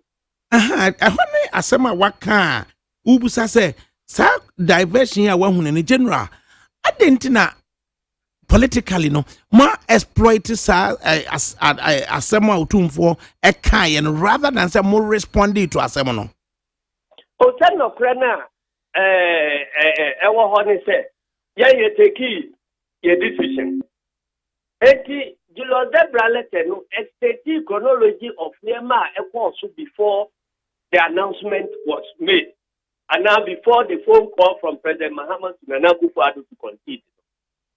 And your committee, me I said, Katiana Metia CB. Unim says, I meet in a free moi. Yeah, address the press no. Na Chebia Nesha me metene. I follow up Ubiana. And new energy, I know so many debate to my muse. That the agenda or 10 years, I did not have energy, the HBB. One kind of Yeah, no, pressure, you know what President Mahama feel. And into what are we debating? What is the purpose of this debate? A completely divestment. But general, I still for me NDC to ask in our content. One more ma, yen you sue or 2 for as a decoy. And find diverted a month for attention from the burning issues to our APC or minus Atami Ayakata. And only DDS and only electoral commission, voter registration, exhibition, and air coso. And the general Busa say, Unse a mamre susu edia him wo ma we mu. Enti senka otumfo ekasa ye no. Ekoye said the chief of staff consider Brady Baye no SMU ye bia ye de ema otumfo because osha in between time otumfo kasa anytime I consider bra letter ne baye no na unhunu MPP panyini bia no wakasa and really no akoji akosi se ese na mo ma otumfo mu aye and na MPP for bebre akasa o social media no otumfo speech no na omo kokele otumfo kasa ebe anya bibia kwa be 1 hour baby kakra bi a o kan asem about na future to President Mahama then na ho na omo kele e to social media circulate actually say omo no desperately looking for a diversion and na omo pete omo use otumfo as decoy enti mi gidi say nipa omo ye no Seven projects, and I papa na omo de Number 1, one winning sell 2 for on favor one party to the other, and on join the bandwagon say, on a man no pretty abai. No. And did they think say, Obi Obey or money one kind of press say netia no. A idea I say, Omo bring you into conflict with President Mahama. And on them decide, and on them informal Omo decision to kill just that point of Otumfo speech. Now I'm security war, you know. And it was necessary, and I feel so. Again, now then the put time back also say, yes, bring it President Mahama so he make down. Said, yeah, or move it to me, I say, and on your Democrat. No too for the taking decision, money quantity, and your time can talk about money. That was what they are doing. And the minister say, or too far can't say, or no babe, and also say, Mahama taking Wakonsi deal. Or no to Mahama. Mahama has the right to accept or reject that future. And you see the decision to concede, you know. Muhammad's decision, it remains his decision. Whether the advice came before he conceded or after he conceded, no, completely irrelevant. Otumfu asem on do kan you and ane say we dear Benia or persuade the losing candidate no to accept his fate. Yeah. Into Tedubu says him find a concession woman on the losing candidate na or advice or persuading the man accepting the fate. So an case of also losing candidate. There be also persuading no. It's your persuade and maybe say 2012 no or he be persuading an akufa. So an accept defeat.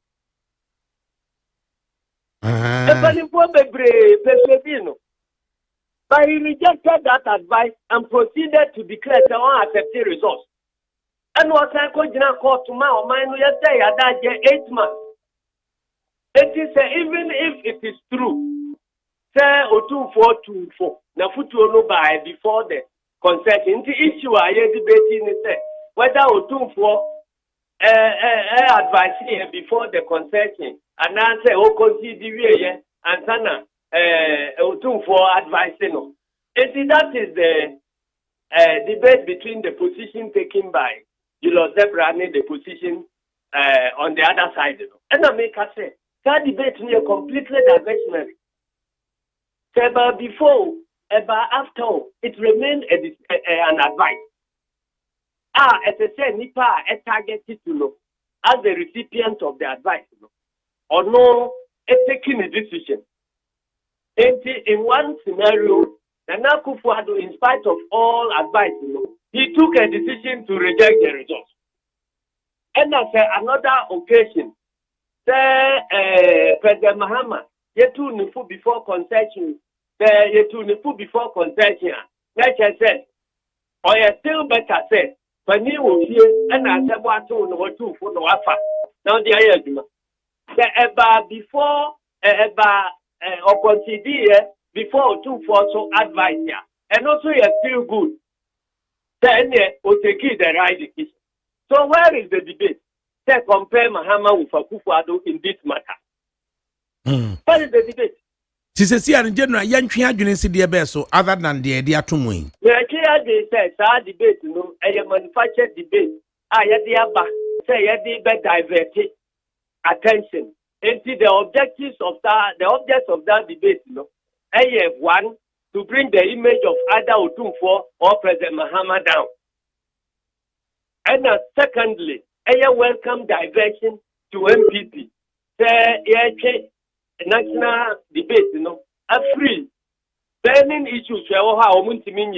PDS, any corruption, they are thought to be a munso. Voters registration air cost a one semble between political parties here. As I say, any copy of the register before the exhibition, between the political party behind your register. And the name air cost were exhibiting when also a time. And the electoral commission and so I call president of I'm a president all time braggy about Niamabon and I cost to Clearing House or Clear Honso. And now, and also F1. A year I was so West Wogon. Sister days, Yaba Papa. Between there, a final Grano within 60 days, As I say, I buy issue white paper. And it also. And now say, over reasons here, empty, only issue white paper. Nimia Nuna want to me and your sister days now. At someone yet in a say, or see a fair a year printed report to the upper. Who printed the bar after 60 days? You are neither telling Ghanaian, say white paper near because white paper someone jump. And now say, giving Ghanaians the reason why you are not public. These are constitutional and major issues. As I say, minor, engage and near come with them. And the Omo Akofa Otumfuo them. At the Abba, diverted issues at Abamaso. Enti, Yanyai, Abawo, and Kakrasem. Intermediate, may catch Ghana for, Namaka NDT for, The NDC communicator should not fall for Sabbath, you know. Then go back on the issues a national agenda. No, so they supposed to MP before we start diversionary tactics here. One more person, 1 more year. And tonight, say MPP for na almost exploiting Utumfo statement for diversionary tactics, but no Utumfo na a person or divert baby. Utumfo, the main point Utumfo was making is that chieftaincy institution, no, a boy stabilizing democracy. Now it is still relevant for peace and development. I don't know how can I take example. But we also my out to make say chieftaincy institution, no, and it's important to play that role. I consider say there are some chiefs here who would measure up to Otunfo's performance. I would put chieftaincy institution into disrepute. I know they are, but this is a shining example of how chieftaincy should be conducted in the country. I'm finding hope and join the political party there. Now on through the step, assemble Toha, obey him what kind of cry, wow, man. And this is what it is. Get him other chiefs there. And they want to have platform. And one is a BBI including bribery, sale of contracts in Yano, the Nakufa the best president. Won't you be on my Able to have a You. And this is a chief one. Every member aware, Otunfo to President Derek Rollins for I'm aware. One opportunity up to President Kufuor, one opportunity up to President Milsifo, up to President Mahama for, and then they or to a Kufuor. That then do a opportunity state the chair or more. And say now modern. So to for the can make a statement of vigilantism. Tata or he be to make a before and so on. If you are vigilantes, you feel mine. Or be to make a bit. And the corruption air possible for two for your opportunity or can want them. Whether it is happening under whose government, or two for can want them.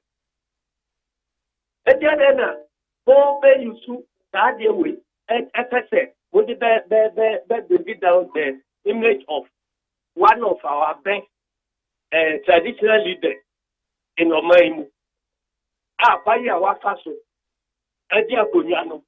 I bring this peace and prosperity not to Asantimai alone, but the actions, at the affect Omaimu. You, General Secretary of the NDC, Ura Johnson, Sidin Ketia. Into wafutu adiama NDC communicators say mom so ade we so omunya ho asem kura na omunko back to PBS proyem ni kankan no ekoso no na omunko atutura asem aba ai bia koso wo ayawa so wetu gogo mampani mu ejeni mu a ye kata so sa vigilante din no otumfu akasa dia. But I'm a financial journey, Nima Cassette. Or tell me about a bin CB, and no China, I was so west walk on sea. And you see the air possible, I was so west walk on any program, or the Katakata so say, Nipa do what chair, one more committee crimes, no Kata or Musono. And on the time I think NDC communication come one. And now voters register division, not air Coswa, a boom runway war or my more at the election.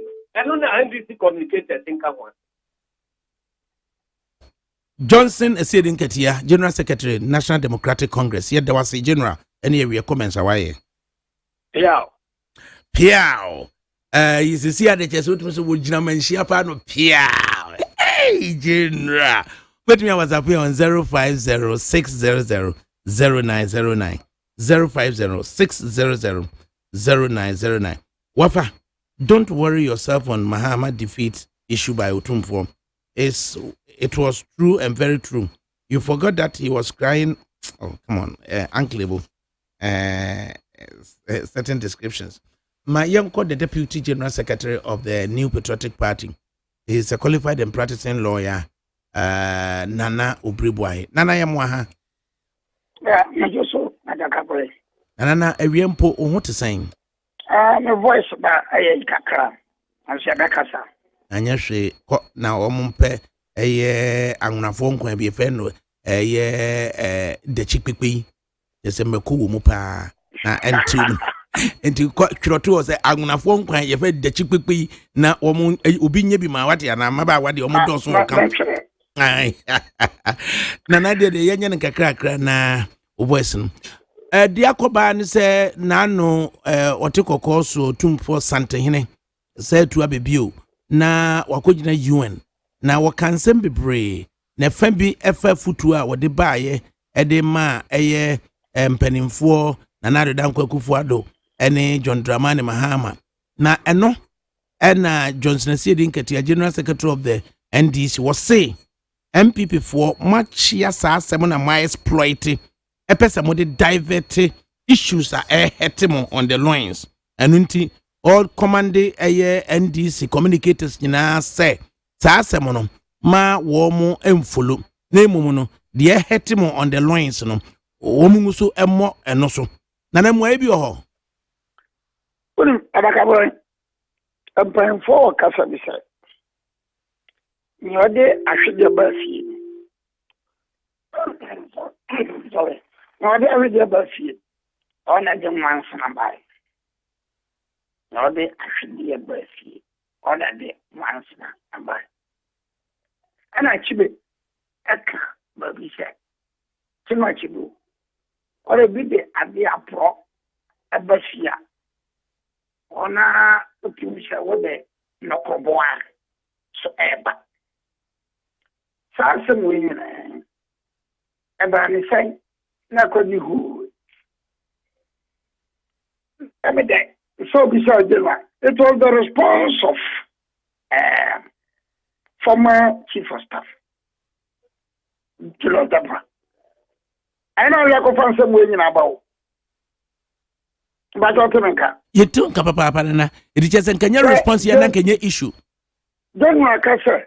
Abinomu the best and your own two Kilo Dabra. Or not a confess as some more two for carry. Or two for what there be when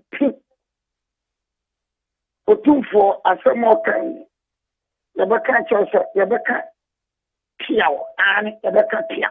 Right. If you look at the context within which Otumfuo made that statement, Otumfuo US, without a mission, the subject for discussion here, 20th anniversary of the culture for peace.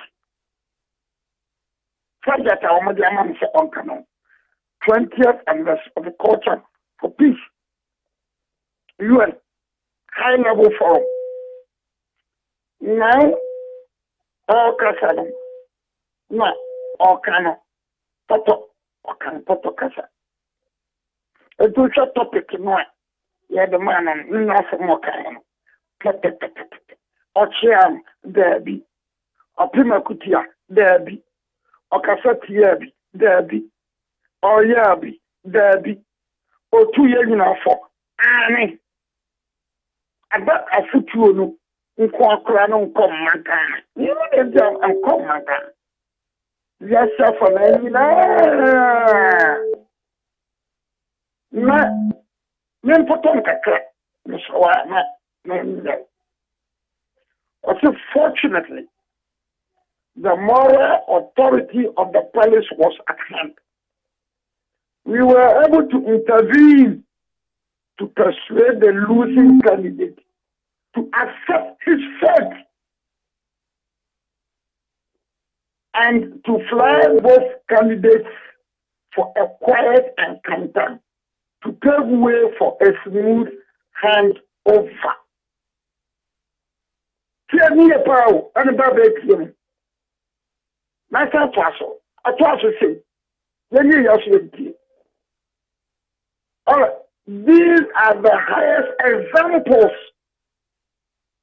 of the crucial roles behind the curtains when the moral force of traditional authority is harnessed to protect and sustain the peace, unity, and security of Ghana.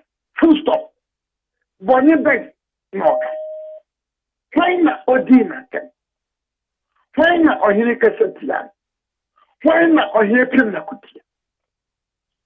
Ocean the Julos Dabrachoya, and the question only Kutina, so when I know.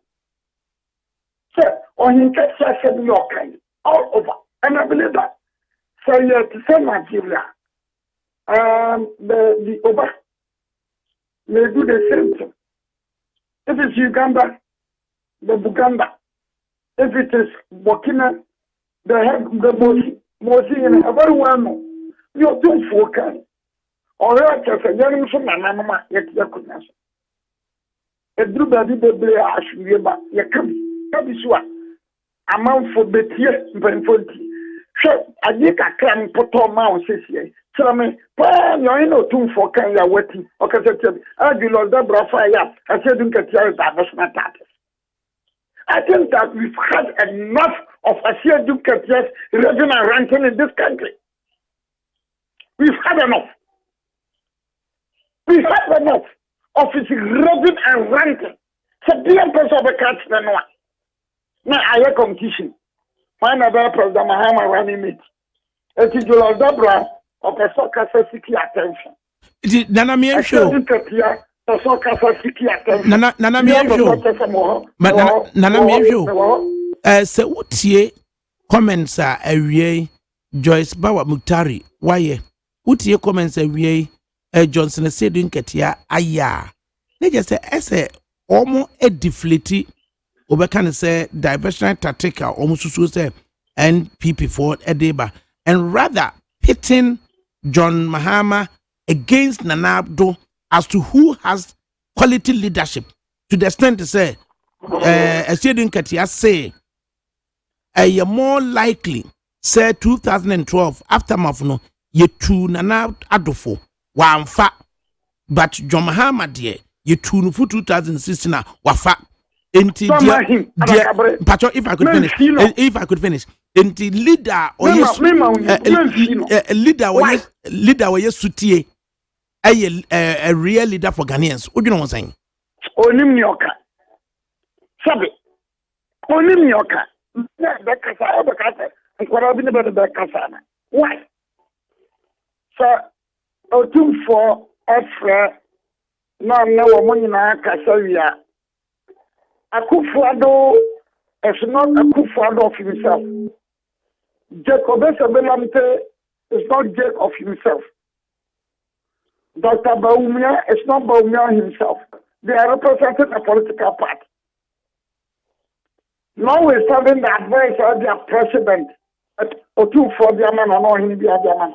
No leadership of the party, name Kahubi. No leadership of the party, is the Kokotwa. I just send you an argument and an echo for the victim. What is an echo for an addict and about maybe a main call? The action they took, court or Mokoyano, was based on the decision by the leadership of the party. It was the decision of the leadership of the party. And therefore, sir, what Kakasana and Amando, Lompe, Asumye, Paumian person, better than the non-person, you know, Kokota. What? Who was it? It was the leadership of the party, including me, Obriwan, Kakubi, near to 1 year, I said, near the Kokot. But that decision we took, not say, Orango, a right to. You don't visit that decision on Nanado, Paumia, or Jacob, and party leadership.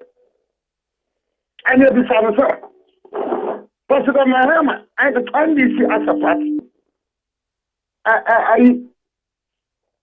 decided, what was the motion to join the seat? This time, but in a 47. What was the purpose of me a motion to join the seat? Motion to join the seat. I want me a motion for join that. No, I'm not saying. This time, I'm sure a man could tell him, sir, so number 2 or 4. Why did they file a motion to join the suit? Action, as I said, that is why I'm saying that Enough of this raving and ranting. Tell George Bauer, we are fed up with the raving and ranting. Tell Julius Debra, enough of the raving and ranting. And you're going to go Ghana. But I'm going to go court to be. They went to court. They filed a motion. I believe the names are not here. Was it some Okujo Tachuchi Katos, one of them? And the motion for joint back was granted.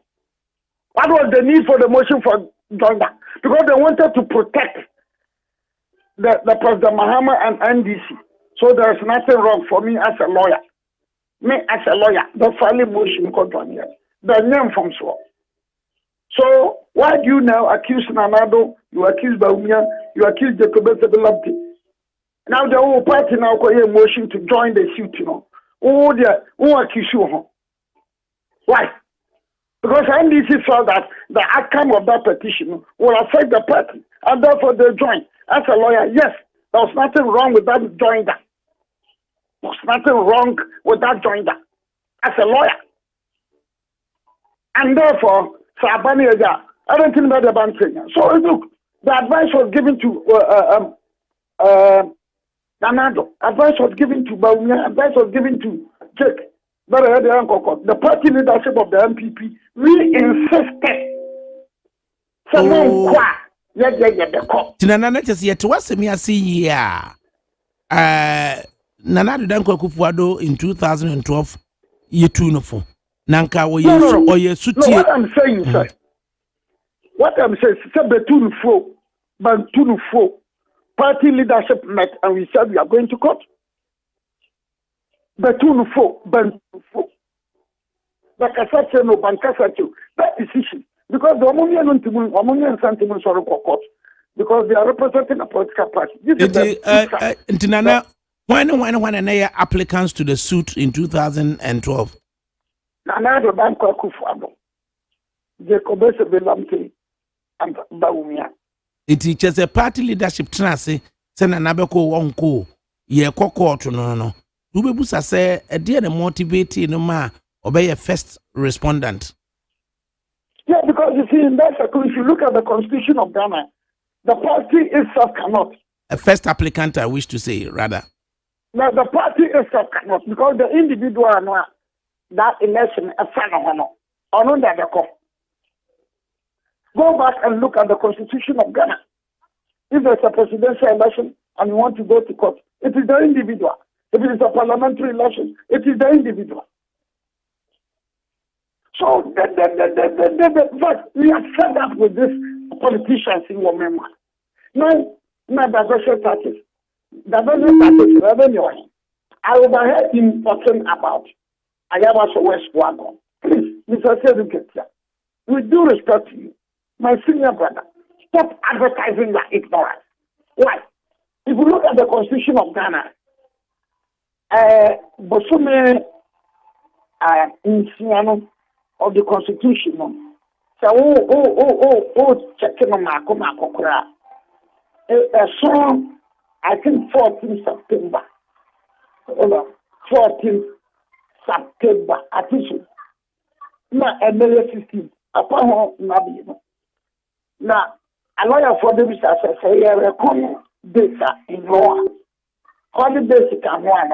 The lawyers will tell me, and can't be. Public holidays can one.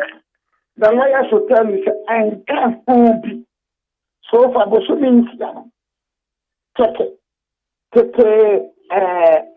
public holidays in sea. But so means an elder. A new year. But so Ethiopia. But so means an elder. So I am a corner to say a sedio. I brought the calculation there. And you see 14th September. And not 16th September. But all interpreted constitution number I will know. So you see 14th September. Senate check the number of holidays from 14th March. 14th March 2019 to now. When you say months now, because there are the issues of public holidays, reckoning of dates, and on the coming. It's a sedum katia. That's a human barrier. It not just say you agree with us, don't katia say. Yen discard the issues on Utumfo can say, no Tumfo can say, near issues like I also was said they were explaining. Yeah, you make answer. I am telling you honestly. So you know that response. And somewhere no, somewhere we should commend Otumfo for some no kind. And that wasn't the first time. And you know, Position in Iowa Ghana, the role Otumfo has been playing. And yet 2016 Kwampo. But baby, that one case ya or settle ye your crown. Or settle that one case ye your crown ya. Abeswa the new Yana. Wouldn't show video 2 for court, and I wouldn't say that. Wouldn't say. That's so true. That one case, no cry, we are only the way we are. Abanaya be a crown. Only 2 for or say to the second. The Nairi of Mamprugu, the Yabonura of Yabonura, and the new Yana, by the Beko Court, in civil suit number C12/307/18, civil suit number C12/307/18. Me Obribwahi, me na me represente Otumfo Osetutu. Nairi of Mamprugu, Yabonura of Yabonura, and then Idi Idrisu, the new Yana, me na me represente Otu, the representative one. I am for Cassia with my me, Kofi Wine, me na me representative of that case. I will come and I'm going to raise objection. I'm a court to me, I'm a court to me track case. I said, look at you, me across Ghana. What wouldn't your tune for you on the quiet? What wouldn't your tune for you on the quiet? This case, Minister said, look at the crab on table. Catch them on table. See to no on take him a month, see to number C12/307/18. I represented the 4 paramount chiefs, or 2 Nairi of Mamprugu, Yabonura, and then the new Yana, men of representative. I said, when you're for so I can make a International, taking cognizance of the constitutional provisions, are you describing Otumfo as a paramount chief? Otumfo. Hey, Osha Constitution of Ghana, it doesn't describe him. It puts him higher, the Chieftaincy Act. And then no amended or thoughts according. No, I mean, just some no can say, I brought your petition for the and you know, I'm a judge market. Macabre market. Maybe as a macabre. No, my own, you know, Franco Binuma Cochilla was some strong. Aye. But you see, after this, a year with I am for you, a year MPP, NDC 2016. One small, now, that Monday, Ghana, how for you, Unim say, I'm getting at that, yet, what share apostle. The Otumfo was back to court, the Naziri, the Yabonga, and the new Yama, they were all dragged to court. I went to court, 3 occasions, raised up an issue, prayed to the court, made submission, and the action was struck out. What's that? I said, no, so I can't. You lost the brain, young one, because we can't have a and they also, look, let me take this opportunity to advise every Ghanaian. Where a bit of now, I'm going to say, you move being on MPP form. So that's already a PDS. And that's already a PPP. And that's already a NYS. You give us a Ghana for every new concern for them. Yeah, because the bank come too. And I've been near Bama. Debbie, you are worried. Party, yet to Abama, your power.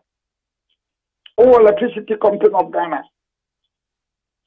I get by NPDS. Minister for Information, the statement about say I suspended PDS. president in your near that year near Bere, she be about Oko Cheskabia, baby and PDS, Oko to be Biacoton electricity. What is it? We are not worried. Say, don't get any Say, Galba, any more. Say, you know, Debra, but if I didn't say, about your baby. A lot of us are worried. Say, Nakoban, say, what that's sorry about NYE. Agree, but when she will pray for 1.8 million. Hey, this is 18 billion. Yeah, we are going to say PPA. Can you know that? I mean, a lot of us are worried about all these things.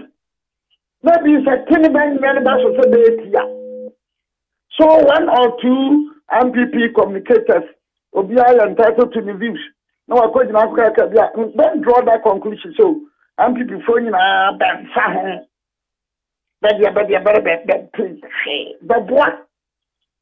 the boy, you sure? The summer high end the brain, any other trophy. So what's that? So tell them. I am also where we are going. And then this from Kwanza press report no more. Yen na press eba. Better yamra. Marano de abosumi nsia. Asa mo ya abosumi nsia no so ya. Oka ya calculation ya. So why should this be an issue for Asiadun Katia Bakana? And please, for goodness sake, Asiadun Katia. Drive away.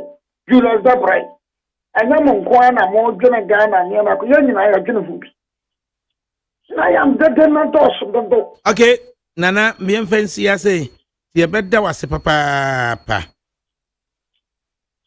I'm so bad. You Nana Ubri Buahin, Nana Kufi Ubri Buahin, Deputy General Secretary, NDC, and Nana Kufi Ubri Buahin, Deputy General Secretary, MPP, and our training canon.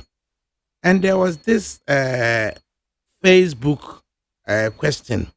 Mauto Agbavito was asking, say, was the official response necessary at all? NDC, and the hashtag was NDC focus. Now, responses need be a buy, Jifaguno was responding, saying, say, it's very, very necessary, senior. And then Madame Jifa Ativo also came in to say, the truth will set the record straight to my brother. And then the almighty Stanelov Zoze Dogby was say, why do you think it was unnecessary, sir? Maybe explaining yourself will help others understand you better. Now, what about Zomuzi? You can be omuntia, obey all the day. Yanking messages, Kakra.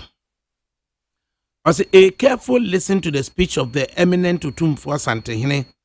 I deduce that his intercourse with the leaders of the various political parties before election 2016 is what he referred to in his presentation, but not that he called any contender after the election. If anything at all, I think it is his, Asantehines, and other members of the Commission Dagbon, chieftaincy and subsequent successful and colorful and schemers of the Yana that can qualify for what the NDC and MPP are contending about concession. Even that, no one or side is a loser in that issue. These politicians should let our ears rest so we can think of what we can do to make our families feel alive. Peter, Nungwa and Odifribaye. Good afternoon. Good afternoon, Mahmudu Oshioma.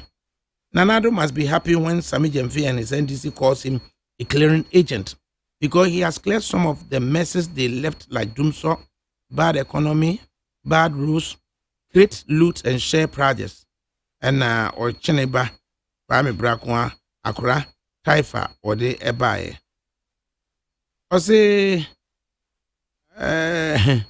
We are up and coming young people interested in political discourse.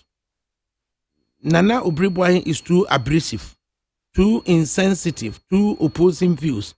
You should know we are in multi-party political environment. Can we learn from him? No. Ena Ode Ebaye. Also, grammatically, is it senior brother or elder brother?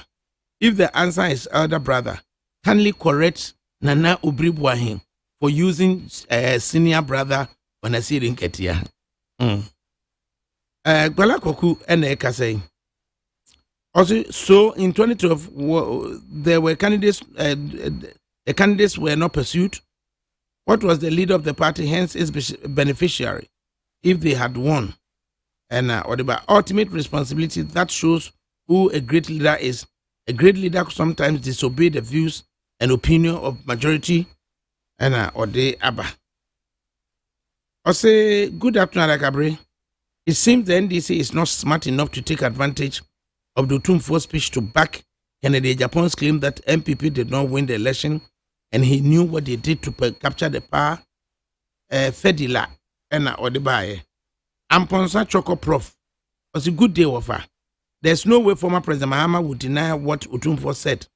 In 2016, we voted on Tuesday and EC declared it on Friday. So what happened before EC came out to declare then candidate and now President Akufo-Addo? That shows what Otumfuo Osei-Tutu said was 100% true.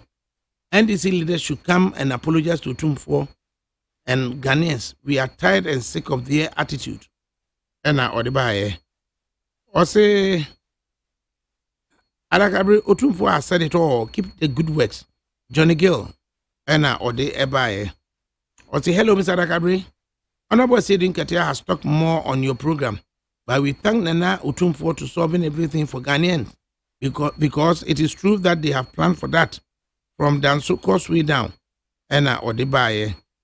Also, power without love is reckless and abusive, and love without power is sentimental and anemic. Power at its best is love implementing the demands of justice, and justice at its best is power correcting everything that stands against love. Gideon Amwakwa Kwesinkum and Odebaye.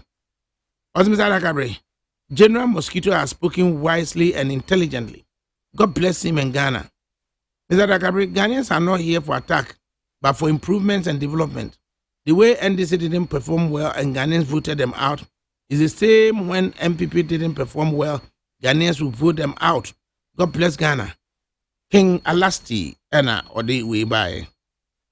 Eddie from Kaswa. Nana, I want to know if Otumfuo advised Mahama, what's wrong with it? Anna, or the by. Mr. Host, please, why should Asantehene engage himself in this comment? Yusuf Bawa from Mamubi and Odibaye. Papa Dakabre. Memowaha. I know that you are a lawyer. Please, if a case is before any court, can a complainant convince the judges to rule the case already? Mystic, inside and swam. Or say greetings to you and your crew, champion host. If I may ask, do EIU vote in Ghana here with us? Nana promised Ghanaians in opposition that he will protect the public purse. But what are we seeing? Gluttonous, oversizable government. And Ode Abba. NDC communicators and some of its surrogates have no respect for chieftain's institution. And Ode Abaye. Or say, Alakabre, did you calculate the time between Otumfuo's speech and the time of Daily Guide's diabolical publication? Wait, you people cannot advise Daily Guide to change from their old ways. Note, when it comes, they will feel it too. And Odebaye, good day, Alakabre. I'm not surprised the twist the Daily Guide gave to the Otumfuo's message, because the brain of the journalists in their stable lack the capacity to appreciate the import of Otumfuo's message. What a tragedy. Masha, Dakra, and Odebaye. Over K. And so I will no plan station circle. Over Dakabre, and this should stop attacking Otumfuo. Greetings to the and Sabato. And so I will USA. Jerry Amponsa Sabato. Was what's General Mosquito crying over? We, the youth in Asantemai, are extremely outraged and take umbrage over the statement of Julius Zebra and Jerry Amponsa Sabato and Odebaye. I say, hi, Mahmudu. Please tell the super incompetent MPP government to stop the unnecessary diversion tactics and fulfill the numerous processes that got them victory in 2020 election. Nanado and his administration have increased expenditure of Ghanaians by increasing lorry fare today, and that is what should be discussed on the airwaves, not Asantehene. Mashood, Abilimpi, ena odi ifri bae. Or say the dimension taken by Sedun Katia clearly spells the hypocritical nature of the NDC. Assuming without admitting that Utumfu had persuaded former President Mahama to concede defeat, then why would Julius Debra, even in the first place, issue a statement to refute the claims by Santini? Let all understand that Sedun Katia is telling us that it is an attempt by Utumfu to divert national issues, since his claims did not come from MPP, Teacher Kofi, and Swam Amam from Anna or the Freya or the Ebaye. Now, or say no politician. Good afternoon, Gabriel. Leaders will now be careful when they are dealing with. You should keep some things confidential. It gave the impression that Mahama could have caused trouble without his intervention. As you know, I'm MPP. With all due respect. No politician would dare say what they actually think about the statement in public. Assuming Katia is using common sense as always. And or they buy. I say, Wafa, I'm sorry you have been diabolical by bringing in Assuming Katia to spin on this small issue. Look, Utumfu has made Ghana proud. Period. Necessary. And what do we buy? I think Julius Debra's response was needless, even if it was provoked by comments by local tabloids. Now you see how the Mahama camp is struggling to do the damage control. There are so many ways to kill the cat. And also, or the Ababidu as a yes, said the normal secret.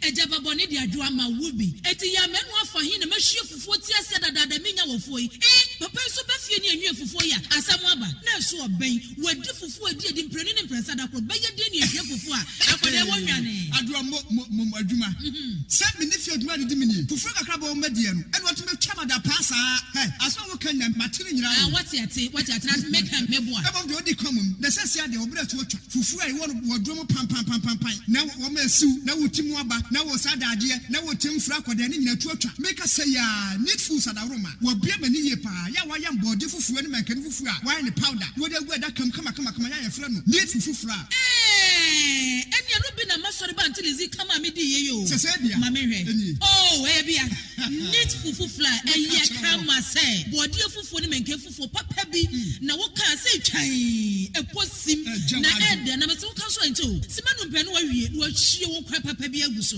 be chese de ama mani kura agisa need fufuo ho ama ko to bi kura ba ne say se de Ghana fo si pom fufuo no eno an wo ye nu enti sa wo hwa fufuo won pam wo dom ne we nu a wo ho susuna bia wom wo nso de bode ne mankan fufuo papa bi ejanie eni afi na fufuo na fi na wo bedi pa ne se de wo bedi ne se ne wo fa mojaduro ana opawia ne anadwo a wo koda need fufuo supermarket bia mu need fufuo e wo fi a eni gyenko a FDA ahwehwe se adwede nkratoe mu agye atum se eye Englishman say tetele ya donko that is a still wa ferro to so kakra kra me jame radio I say ya na you see all students association then say moko headmaster fee sure me see ahoya ya ni je no say headmaster akwa retirement o headmaster akwa retirement ani ona say one wanyini enti ya ne man koto party man no na wonim said the special drinks esi flowers ya so say the special drinks na dey bibia o na say ji ni bibia o na we can say ade special apple nie special cola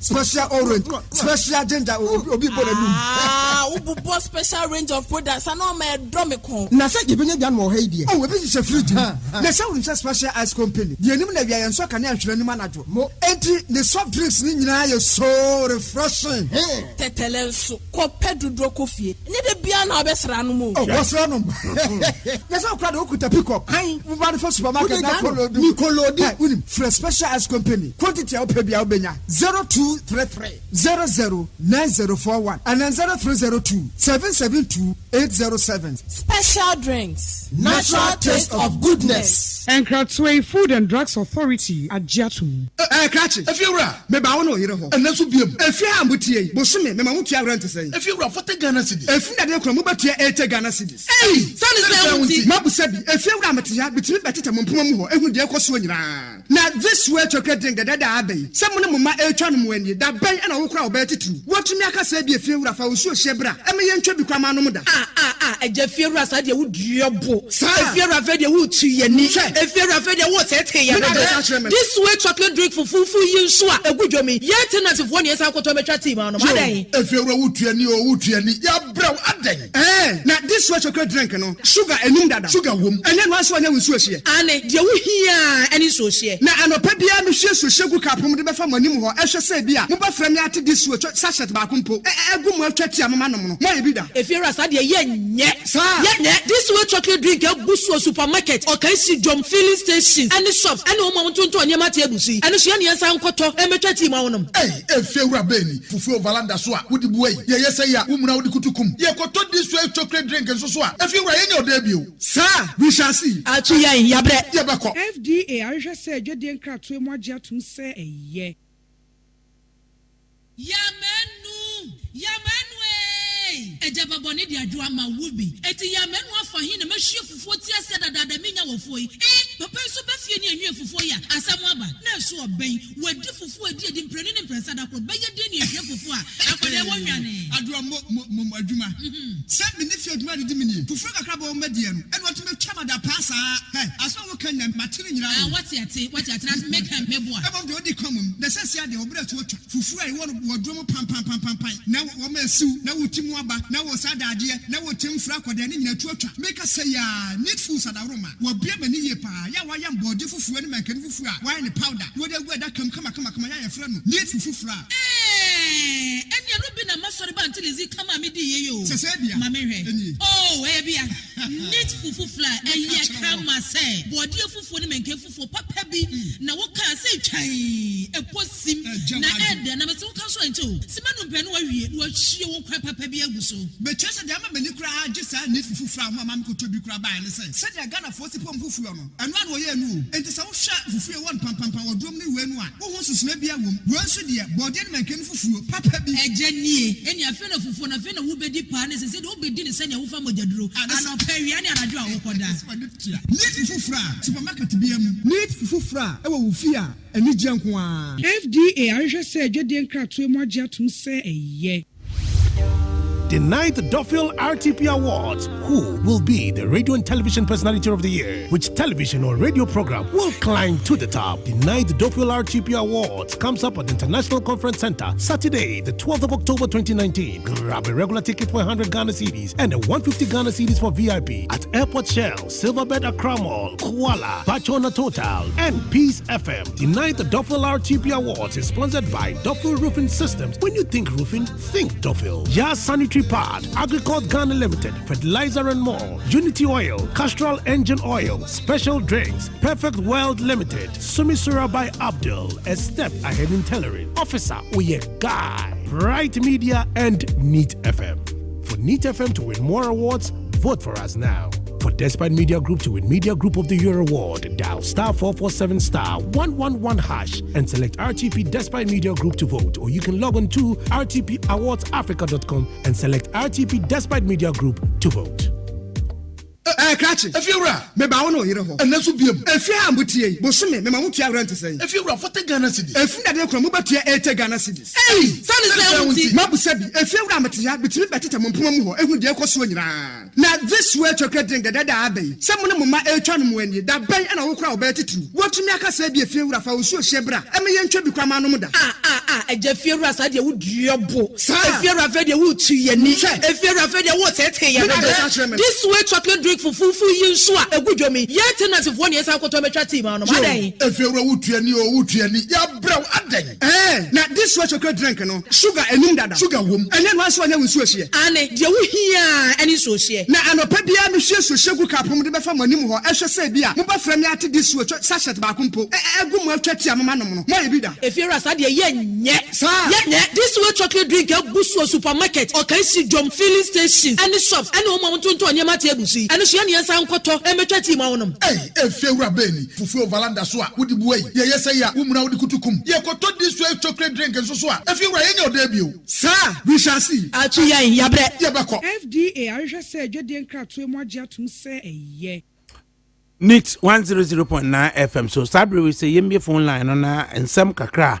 Once so ejina obono na what me at the ago na yinyina ye TV. To bet me afraid 0302 243540 0302 243540 and I say 0302 257902 0302 257902 Ninti do remember. Good afternoon. Good afternoon, Alakabre. Ye, my say when you were Maminti Okakra. And then I'm because I man kakra on the main mama. And they said they would buy him no number. Oh, by your money, you hope and so. Oh, it's not all order. I die in 1 year. Not my friend is a event. I saw by you. Aye. Can we say, Nanka, African Queen? African Queen is a year common.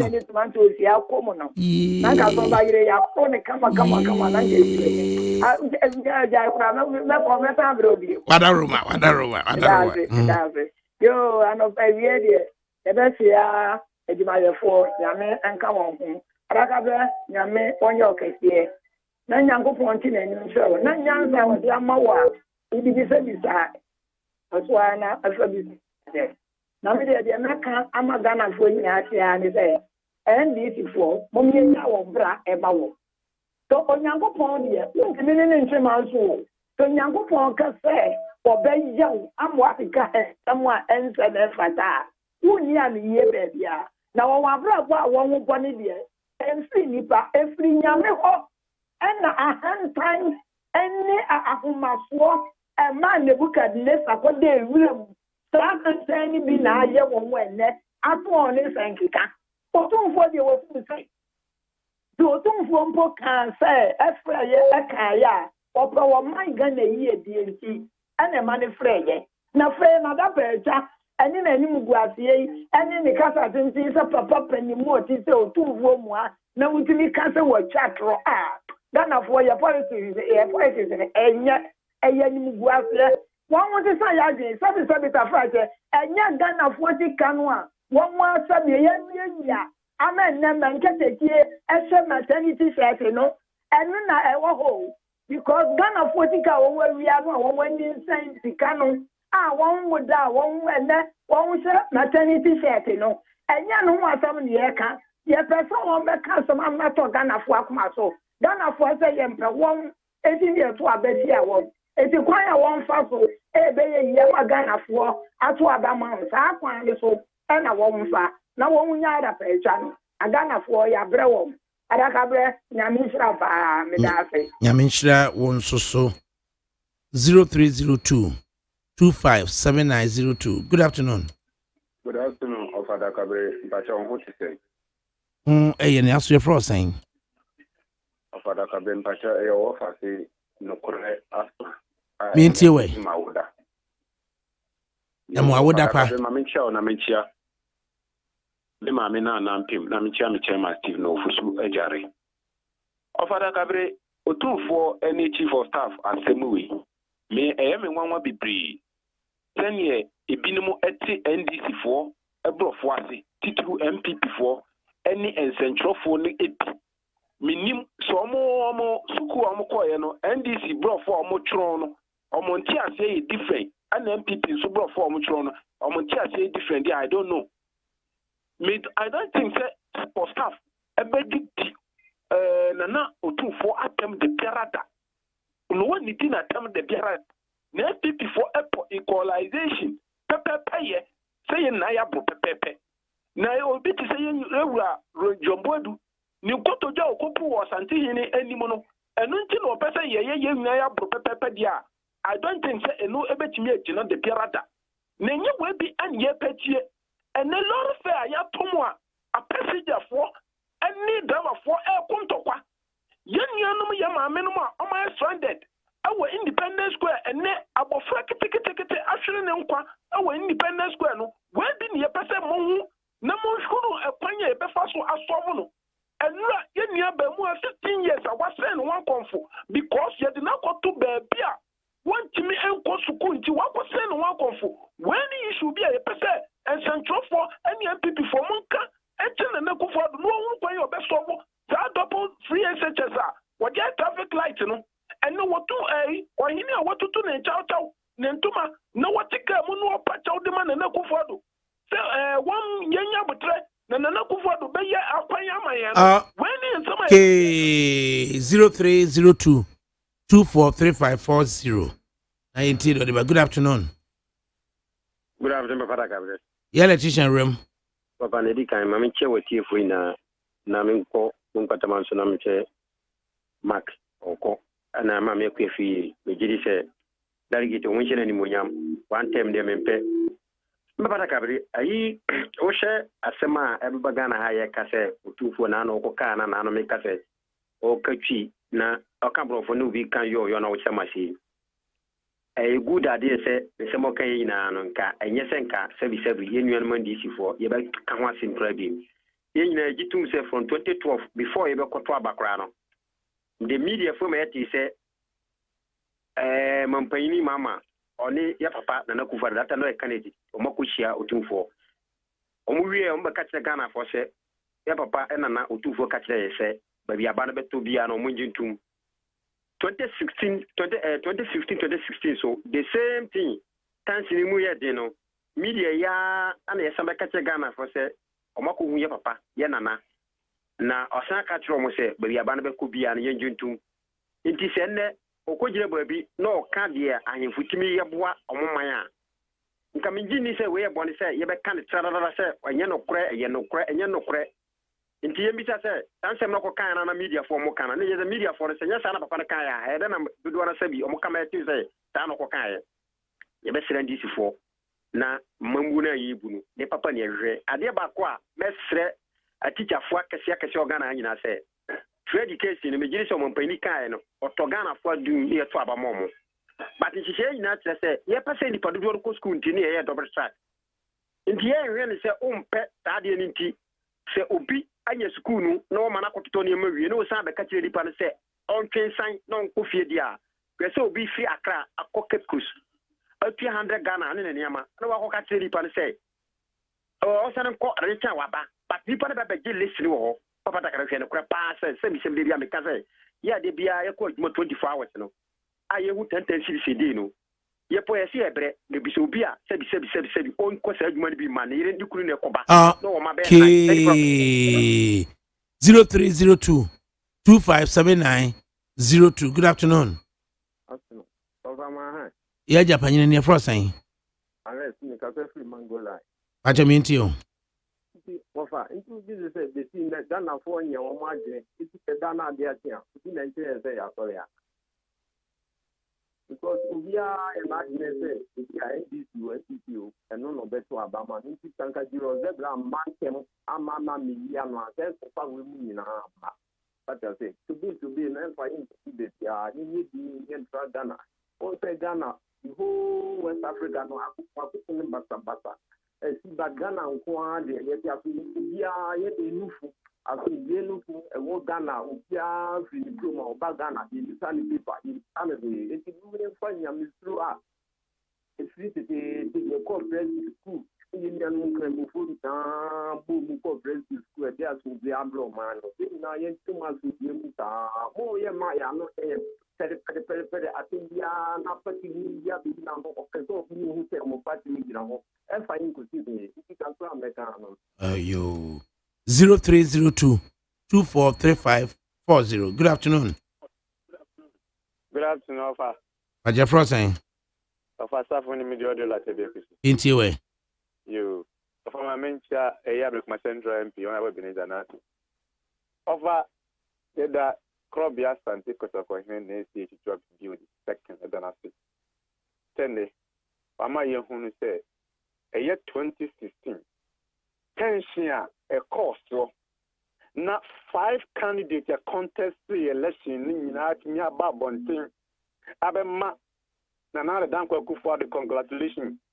Not can him penny John Dramani Muhammad and no shit them near anything. That I'm with you over the cabin. Now it's a reduce one. Okofa 2012 results were no for 2016 results. No, man penny John Muhammad, yes, what and I go for getting the apostol. Every constituency by constituency now we checking it. I'm a young as the mammy was a pa, ye dinkunim. na mpanimfoɔ Kofi Annan mu nyinaa ɛma mampanin congratulation na John Dramani Mahama na ɔhyɛ dɛm ɔntimi abɔnten ɛmma kasaayɛ ɛmma gyentu mu ma tension na akɔsoro no ɛmma fam then na wɔtumfoɔ ɔhyɛ dɛm a wɔyɛ mmrakɔ korɔkorɔ John sɛ gyetum papa na wɔlusi na ɔkɔka saa asɛm wɔ yi a yɛbɛnya NDC foɔ kyitaafoɔ bi including former minister Dr. Omane Boama etimi kakyere ɔtumfoɔ sɛ na nasabi anka no kɔ na twantoro ɔfara kabre asɛm no ɔka ne deɛ yɛhia kyɛw papa afiri hɔ because ɔtumfoɔ oni time sɛ ɔkɔgyina ma no ne na ɔkɔdi atoro ɛde asɛm a ɛnsiyɛ na ɔkɔgyina ma no ne na wɔka na wɔde agye deɛn and this woman Dr. Omane Boama so okay finally indeed also good afternoon offer the first thing offer your friend man Ponsa Prof make us so me choko intiwe me bo abaso ne majeli adwuma mobile adwuma pa offer asema na otufo ekokan yi NDC fo twena basai offer entasum ye nyina ye nim otufo madwowura opre ewo man we mu wo omudi ayiyayiye eni sebi empenimfo anim tia omumbu ni pa on babi omdi akowi omfa obuo ma ni die mempenimfo sebi empenimfo ni liwa ye ni ho se wo Omane Boama Dr. Omane Dr. Munya etimi ka kire ohim pon kese sin se o twatro aden na NDC fo omfa obuo ani ni die emma yempenifo sa se 2016 abaya ya tuyi senyo otumfo na frɛ papa yi me say enko ntiase ntiase tina because jai yɛbɛsɔre so na sabro yɛ nyina yɛabɔ anan na yɛakɔ mispa ɛhɔ na yɛkɔ akɔbɔ mpaeɛ na papa kɔsi mispa atoto nɔɔmade ama yɛn asedakɔma African cream mackerel asedakɔma ɔbaa pa sardine asedakɔma ɔbaa papa mackerel saa so na kunu Ghana wɔde honchon capsules aba for prostate health ɛna ɔde XY granules for nourishing your kidney afei so wɔde Mr. Kale a distressing mema na yetimede akọ sabri de papa kosi mispade ekofie na ode yebekọ jo ansa na no aja opambo ya na menene kọ na menene ba opambo ya na mede mire behye nemu opambo so na all cancer makese eno so ni news no opambo sami ka kira wo ware wo ba ni ndete bibie ni wa wo ya wo ba ni nim Utie Oha Extra Punk no Needs FM